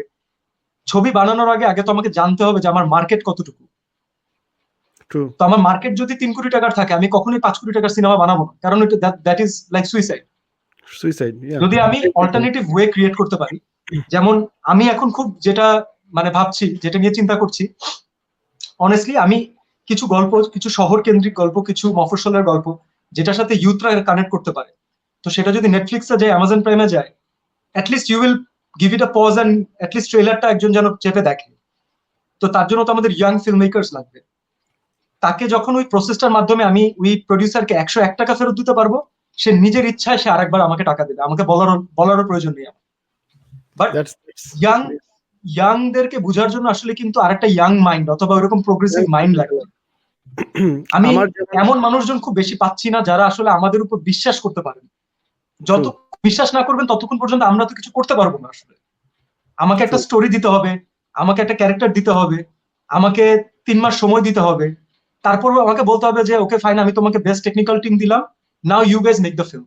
তোমার এত হচ্ছে বাজেট, এর বাইরে গেলে তোমার দায়িত্ব, বাট এর মধ্যে থাকলে আমার কোনো কথা নেই, আমি ক্রিয়েটিভ জায়গায় কোনো হাত দিব না, you just go for it. তাহলে ভাই আমাদের ফিল্ম ইন্ডাস্ট্রি নেক্সট আসলে ভবিষ্যৎটা কি, যদি এরকম প্রোডিউসার কমে যায়, আমাদের হল অলরেডি কমে গেছে, সো এটা অ্যাকচুয়ালি তাহলে আমাদের নেক্সট ফিউচারটা কি? হল কমে গেছে, বাট পজিটিভ জিনিস হচ্ছে আমাদের মাল্টিপ্লেক্স বেড়ে গেছে এবং সামনে আরো বাড়ছে। ট্রু। তো খুবই স্বাভাবিক, আমার মাল্টিপ্লেক্সের অডিয়েন্স আর সিঙ্গেল স্ক্রিনের অডিয়েন্স কিন্তু সবসময় এক হয় না। তো আমরা এতদিন পর্যন্ত যে অজুহাত দিতে পারছিলাম যে এইটা আসলে ম্যাস পিপলের জন্য বানানো মাসালা ছবি, এটা হচ্ছে ম্যাস পিপলের জন্য বানানো তামিল ছবির রিমেক, এই প্রোটোটাইপ ধারণাগুলো মাল্টিপ্লেক্স গুলো যখন 20টা-30টা হয়ে যাবে তখন আর কাজই করবে না। কারো তো টাইমই নাই। উল্টা তারা দেখতে চাবে একটা ইয়াং ছেলের যে কষ্ট করে জব করে বাসায় আসে, সকালবেলা এক জব করে, রাত্রেবেলা সে ফুড ডেলিভারির কাজ করে, এই ছেলেটার স্ট্রাগল স্টোরিটা সে দেখতে চায়। এই ছেলেটা কিভাবে করে লার্জার দ্যান লাইফ হয়ে গেল, অথবা এই ছেলেটা কিভাবে সাকসেসফুল হলো, অথবা একটা ছেলে কিভাবে আয়মান সাদিক হয়ে গেল, একটা সাকিব আল হাসান কিভাবে বিশ্বের 1 নম্বর ক্রিকেটার হলো, মাশরাফি বিন মুর্তজা কিভাবে মানুষের লিডার হয়ে গেল, একজন ইউটিউবার কিভাবে, একজন তাসিন নেশন, একজন তৌহিদ আফ্রিদি কিভাবে 3-6 কোটি মানুষের কাছে ইনস্ট্যান্ট পৌঁছে যায় এক রাতে। এইটা দেখতে চায় তারা, এটা আমরা দেখাতে পারছি না। ট্রু। অনেক ইয়াং বেসড আসলে শো করতে হলে, স্টোরি শো করতে হলে আমাদের ইয়াং ডিরেক্টরস লাগবে, ইয়াং ফিল্ম মেকারস লাগবে, যেটা কিনা আমাদের এখন অনেক কমতি। এন্ড আমাদের দরকার এখন, আমাদের প্রচুর ভালো টেকনিক্যাল কাজ করা মানুষ আছে, সত্যি কথা, অনেক ভালো ভালো মানুষ আছে। আমাদের টেকনিক্যাল টিম, লাইটের মানুষজন, ক্যামেরার মানুষজন, মেকআপের মানুষজন, তারা অনেক হার্ড ওয়ার্কিং, তারা সারাটা দিন কষ্ট করে। আমাদের একটা সাপোর্ট সিস্টেম দরকার, খালি আমাদের ইয়াং ফিল্ম মেকারস দরকার যারা ভালো বানায়, তাদেরকে আমাদের ফিল্মে আনা দরকার। তাদেরকে আমাদের ওই যে না ভাই তুই পরে আয়, তোর এক্সপিরিয়েন্স নাই, আর আরো শেখ, এসব না বলে তাকে আসলে এক্সপেরিমেন্ট করতে দিতে হবে। না হলে ওদের যেমন একটা ফারহান আক্তার দিল চাহতা হ্যায় বানাতে পেরেছে, which is a cult film, আমরা বানাতে পারছি না। আচ্ছা সিয়াম ভাই, যেমন আগে ছোটবেলা থেকে যেটা দেখছি, আমি যতটুকু শুনছি সবার মুখ থেকে, যে মেইন সিনেমা যখন বানাতো তখন এইটা ম্যাস অডিয়েন্স থেকেই মেইন রেসপন্সটা আসলে নিত আর কি। তো এখন যেহেতু জেনারেশনটা চেঞ্জ হচ্ছে এবং আমরা হলে যাওয়া স্টার্ট করছি, সো এইটার এখন ডিফারেন্সটা কি? ব্যবসা অ্যাকচুয়ালি কোন জায়গাটায়, যে ম্যাস অডিয়েন্সে নাকি এখনের জেনারেশনে যেটা দেখছেন, কোন সাইডটা? আমি তোমার কথা টেনেই তোমাকে উত্তরটা দেই, চল ইজি হবে। যখন আমাদের 1200 সিঙ্গেল স্ক্রিন হল ছিল, সিঙ্গেল স্ক্রিন মানে আশা করি বুঝো, একটা হলে একটাই স্ক্রিন। আমাদের মফস্বলে যে ধরনের হলগুলো থাকে, অথবা গাজীপুরের দিকে এখনো আসে, বর্ষা, চম্পাগুলি, অথবা এই সিঙ্গেল স্ক্রিন হলগুলো যখন 1200 ছিল, অথবা কালের বিবর্তনে 300-500 হয়েছে, তখন ম্যাস পিপল বলতে কারা ছিল?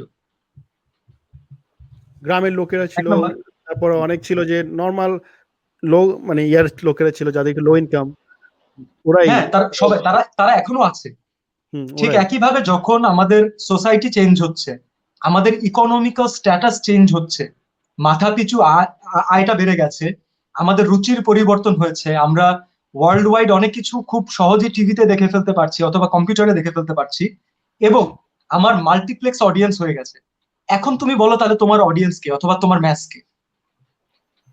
এখন মিডল ক্লাস, পশ যারা আছে, ইয়াং, সবাই। নট পশ, মিডল ক্লাস, পশটা আসবে, এটা বাই প্রোডাক্ট। তাদের যদি কোনো কিছু ভালো লাগে তারা আসবে। এখন আমি কখনোই একটা অ্যাকশন ফিল্ম বানিয়ে আমি বলতে পারবো না যে আমি ইনফিনিটি ওয়ারের অথবা এন্ড গেমের থেকে ভালো অ্যাকশন করেছি, অথবা আমি এক্সট্রাকশনের থেকে ভালো অ্যাকশন করেছি, এটাও বলতে পারবো না। বাট আমি আমার গল্পটা ওদের থেকে ভালো বলতে পারতেও পারি, কারণ আমরা এই গল্পের মধ্যেই বসবাস করি। এটাই আমাদের লাইফ। একটা ছেলে কিভাবে স্ট্রাগল করে বিদেশে গিয়ে সবকিছু ঠিকঠাক করে তার ফ্যামিলিকে সাপোর্ট করছে, তার বিদেশে যাওয়ার পর তার কত স্ট্রাগল করতে হয়েছে, সে কতদিন না খেয়েছিল, কতদিন সে শ্রমিক হিসেবে কত জায়গায় গিয়েছে, কত জায়গায় রিজেক্টেড হয়েছে, এই গল্পগুলো তো আমাদের। তো এই গল্পগুলো আমরা যদি বলি তাহলে আমাদের অডিয়েন্স কেন শুনবে না? আর ওই গল্প শোনার জন্য ম্যাচ বলতে তো কিছু নেই। ওই গল্প যেটা ইমোশনাল একটা কথা, আমার মা, আমার বাবা, আমার বোন, আমার ক্যারিয়ার, আমার এইম ইন লাইফ, আমার আত্মসম্মান, এই ব্যাপারগুলো নিয়ে যখন কোনো একটা পজিটিভ জিনিস অথবা একটা ডকুমেন্টারি স্টাইলে কেউ কিছু বলবে অথবা বানাবে, এটা ম্যাস পিপল বলতে সবাইকে কানেক্ট করবে। মায়ের সাথে সবাই কানেক্ট করতে পারে, কে পারে না? তাহলে ম্যাস কে? আমাদের অনেক ইয়াং ফিল্ম মেকারস লাগবে টু মেক অল দিস। এবং আরেকটা বড় পজিটিভ জিনিস হচ্ছে এখন কিন্তু স্টুডেন্টরা, আগে মাঝখানে যেটা বন্ধ হয়ে গিয়েছিল, এখন কিন্তু স্টুডেন্টরা ফিল্ম দেখতে আসে। স্টুডেন্টরা আর মিডল ক্লাসরা যদি আসলে ফিল্ম না দেখতেন তাহলে কিন্তু আমরা অনেকেই কাজ পেতামই না, মার্কেটে কাজই পেতাম না।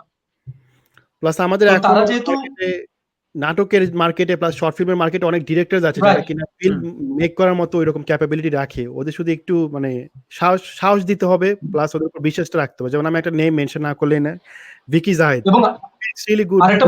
Right Vicky Zahid, I guess Vicky Zahid দিয়ে আমি সিএম কে নক করিয়েছিলাম, মানে ওয়ান্ডারফুল। আমি ওকে দিয়ে দুটো, আমি ভিকি ভাইয়ের সাথে আমি একটাই কাজ করেছি, এবং আসলে তার কাজ করার আগে তার স্টোরি টেলিং এর ওয়ে দেখে আমি অনেক মুগ্ধ। আমি শুধু একজনের, ভিকি ভাইয়ের কাছে উপরে রেসপেক্ট রেখে বলছি, আমি একজনের কথা খালি বলতে চাচ্ছি না, তাহলে অনেককে ওই ফ্লোরটা দেওয়া হবে না। এমন অনেক ব্রিলিয়ান্ট ইয়াং মেকার আমাদের আছে এখন। অথবা যদি আমার ফিল্ম মেকিং এ আমার একটা ইয়াং ডিরেক্টরকে যদি আজকে গিয়াসউদ্দিন সেলিম স্যার অথবা অমিতাভ রেজা স্যার এরা যদি প্যাট্রোনাইজ করে, অথবা আদনান আল রাজীব এরা যদি বলে যে উই উইল বি দেয়ার, অথবা যারা আসলে ব্লকবাস্টার ফিল্ম বানিয়েছেন, অথবা আমাদের অনম বিশ্বাস দাদা যে দেবী বানিয়েছেন, যে আয়নাবাজিতে স্ক্রিপ্ট রাইটিং করেছেন, এই মানুষরা যারা জানেন, হু হ্যাভ বিন দেয়ার, তারা যদি প্যাট্রোনাইজ করেন এবং একটা ভালো প্রডিউসার, একজন ভালো ইনভেস্টর যদি তাকে, আমাদের এত কর্পোরেট হাউস আছে, আমাদের বাংলাদেশে এখনো এমন অনেক কোম্পানি আছে যারা ওয়ার্ল্ডের যে কোনো মাল্টিন্যাশনাল কোম্পানির সাথে কম্পিট করতে পারে। আচ্ছা, অবভিয়াসলি তারা যদি একসাথে বলে যে আজকের এই বছরে আমি এই 50 কোটি টাকা ফিল্মের জন্য দিয়ে দিলাম, এটা আমার চ্যারিটি ফিল্মের জন্য, ফরসে ফিল্ম আসলে চ্যারিটি হয় না, তারপরও আমাদের দেশের শিল্প সংস্কৃতির জন্য আমি বললাম যে ওকে ফাইন। তহিদ আফ্রিদি বললো যে আমি মাই টিভি থেকে আমি ফিল্ম প্রডিউস করব, এই ফিল্মের স্যাটেলাইট যে রাইটটা সেটা মাই টিভির কাছে থাকবে, ধরো ডিজিটাল রাইটটা আমরা একটা জায়গায় সেল করব, ডিজিটাল কন্টেন্টস গুলো আলাদা সেল হবে, এবং সিনেমাটা যদি মাল্টিপ্লেক্স 20টা থেকে 30টা হলে 1 মাস চলে, কেন সেই টাকা উঠাবেন আমাদের?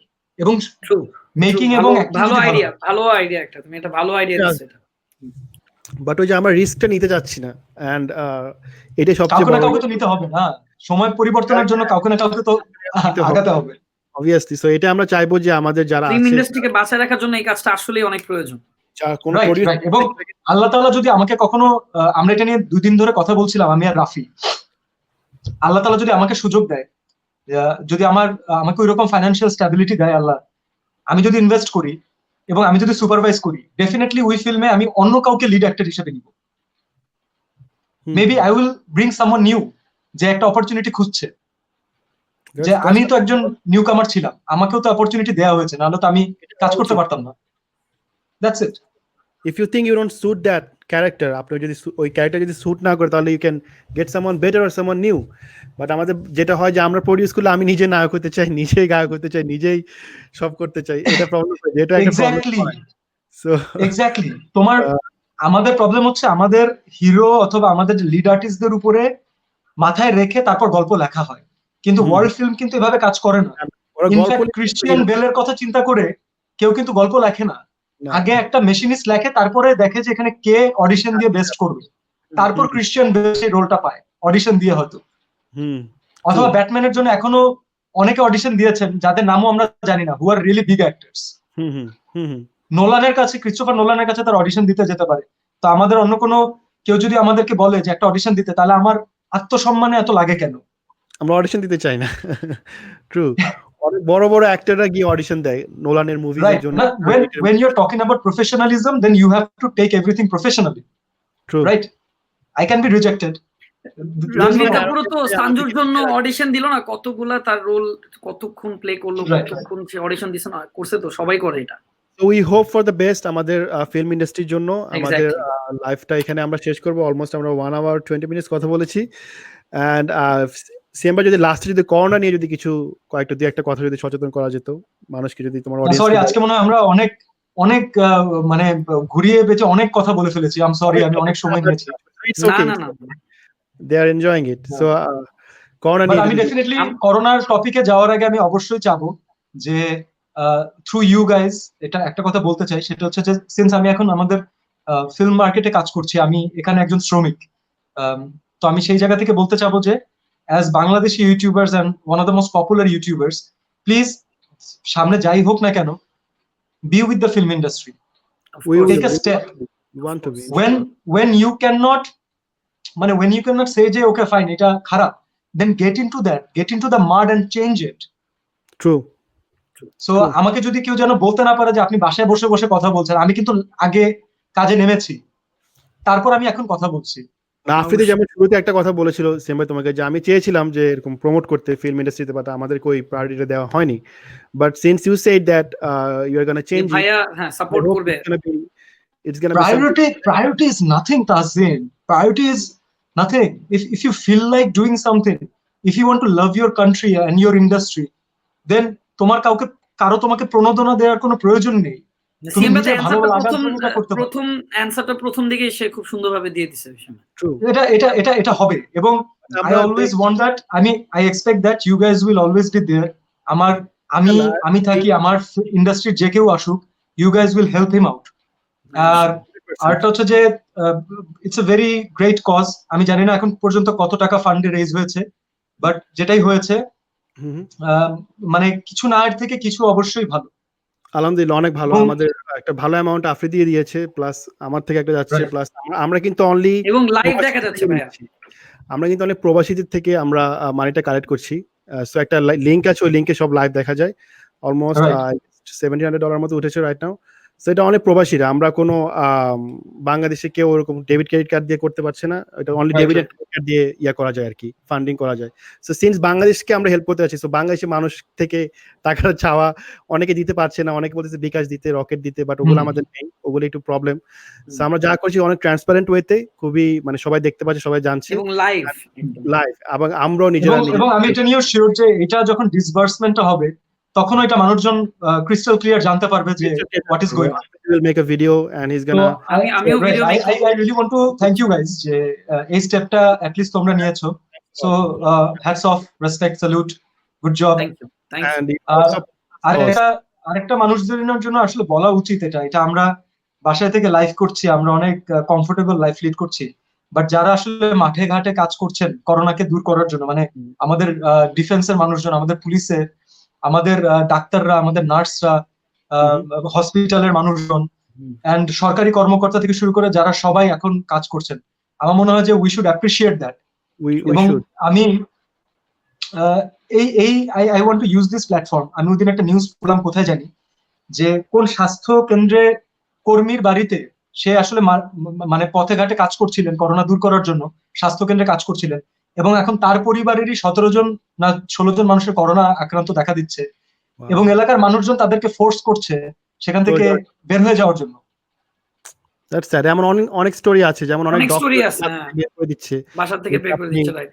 Doctors you can't stay in our home, এরকম অনেক স্টোরিজ আছে, which is not right actually. এবং আমাদের আগের লাইভে আমরা এগুলো নিয়ে প্রতিবাদ করছি, 2-3টা লাইভের আগেও আমরা প্রতিবাদ করছি এগুলো নিয়ে। যারা বাসা থেকে বের করে বাসা ভাড়া, হ্যাঁ, রিসেন্টলি এরকম অনেক স্টোরি হচ্ছে যে বাসা ভাড়া নিয়ে বের করে দিচ্ছে একদম এই অবস্থায়, লকডাউনের পরিস্থিতিতে। এটার একটা সলিউশন দিয়েছে যে যারা ডক্টরস আছে ওদেরকে এখন আমাদের যে সকল 5 স্টার হোটেলস আছে, অনেক হোটেল আছে যেগুলো খালি পড়ে আছে। এখন কিন্তু সিয়াম ভাই সব লকডাউন, 5 স্টার হোটেলগুলো কিন্তু এখন একদম ক্লোজ। না, বাট আমি আমার জায়গা থেকে জাস্ট বলতে চাই যে অনেক সাধারণ মানুষ আমরা যারা দেখছি, আমরা সবাই তো খুবই সিম্পল মানুষ, সিম্পল চিন্তা ভাবনা, কমপ্লিকেটেড না করি।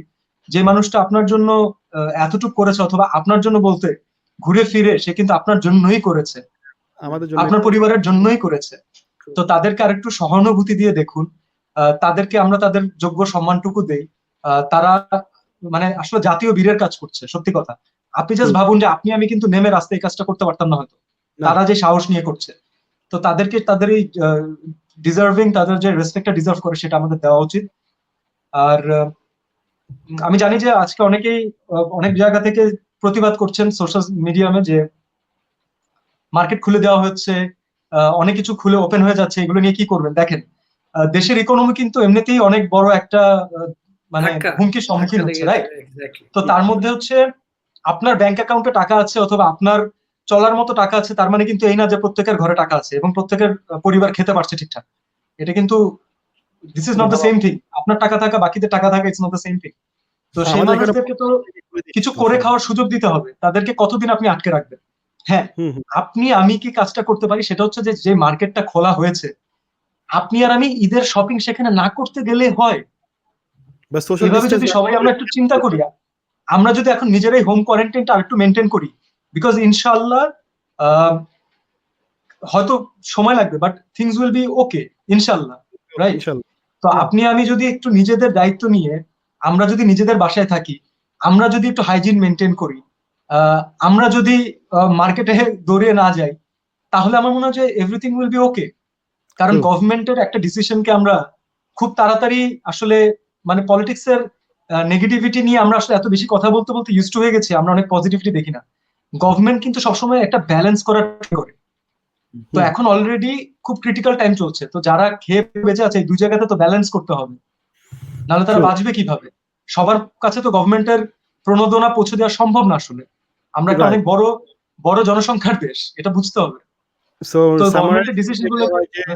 যদিও বলতেছে যে সবকিছু ওপেন করে দিবে, বাট বললেই যে আমাদেরকে বলতেছে না তোমরা বের হয়ে যাও, মার্কেটিং করো, শপিং করো, বলতেছে না। You should take care of yourself, you should stay safe. Market খুলছে মানে এই না যে আমরা বন্ধু বান্ধবকে নিয়ে মার্কেটে গিয়ে আমরা করোনা ছড়াবো। Don't do that. Your hangout can wait for a little bit more. ইনশাআল্লাহ হবে, আড্ডা হবে, চায়ের দোকান হবে, সবই হবে, সবই হবে, দিনগুলো ফিরে আসবে।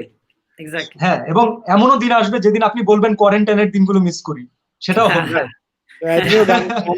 এটা নিয়ে অনেক হবে, we know that. Right, so right. It's really nice to talk. So wait a second, আমি কি লাইভ এসে? হ্যাঁ আছে এখন। It's really nice talking to you, and ইনশাআল্লাহ ভালো লাগছে ভাই আসছো যে, and আমরা অনেক অনেক বেশি grateful to you for coming. No, please don't be. আমাদের যে I'm grateful to you guys that মানে you guys have taken this step, যেটা আমরা অনেকে পারিনি হয়তো আমাদের নিজস্ব জায়গা থেকে নিতে। চেষ্টা করেছি। So thank you, and you guys are promising me that you will be there in the next promotions, right? Yeah, 100%, obviously. Not the next one, even next যতগুলো আছে সবগুলো ইনশাআল্লাহ forever and ever. আরেকটা ব্যাপার হচ্ছে যে সিএম ভাই, এটা কিন্তু আমাদের সাথে সিএম ভাইয়ের সাথে ফার্স্ট টাইম এভাবেই কথা আর কি বলা। তো মানুষের মুখে যেভাবে শুনছি যে সিএম ভাই আসলে যে একজন হাম্বল পারসন, আসলে সে অনেক হাম্বল, অনেক ভালো, এবং তার থেকে সে আসলে অনেক এক্সপিরিয়েন্স। সে প্রথম থেকে একদম সে ধাপ করে হিরো হয়নি বা ধাপ করে অ্যাক্টর হয়নি, সে কিন্তু অনেক স্ট্রাগল করছে, অনেক কষ্ট করছে। সে একদম ফার্স্ট থেকে স্টার্ট করছে, বিগিনিং থেকে স্টার্ট করছে।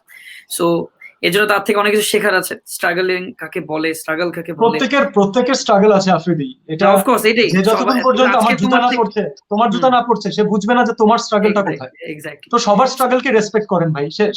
এক্স্যাক্টলি। সো আমরা নেগেটিভিটি ছড়াবো না, আমরা পজিটিভিটি ছড়াবো। আমরা গালাগালি করব না, আমরা মানুষকে ভালোবাসবো, এবং এই সময় আমরা বাসায় থাকবো। তো stay home, stay safe. Thank you. Market খোলা মানে আসসালামু আলাইকুম এভরিওয়ান। সবাই ভালো থাকেন, stay home, stay safe. Siyam ভাই, আসসালামু আলাইকুম। আসসালামু আলাইকুম, খুদা হাফেজ।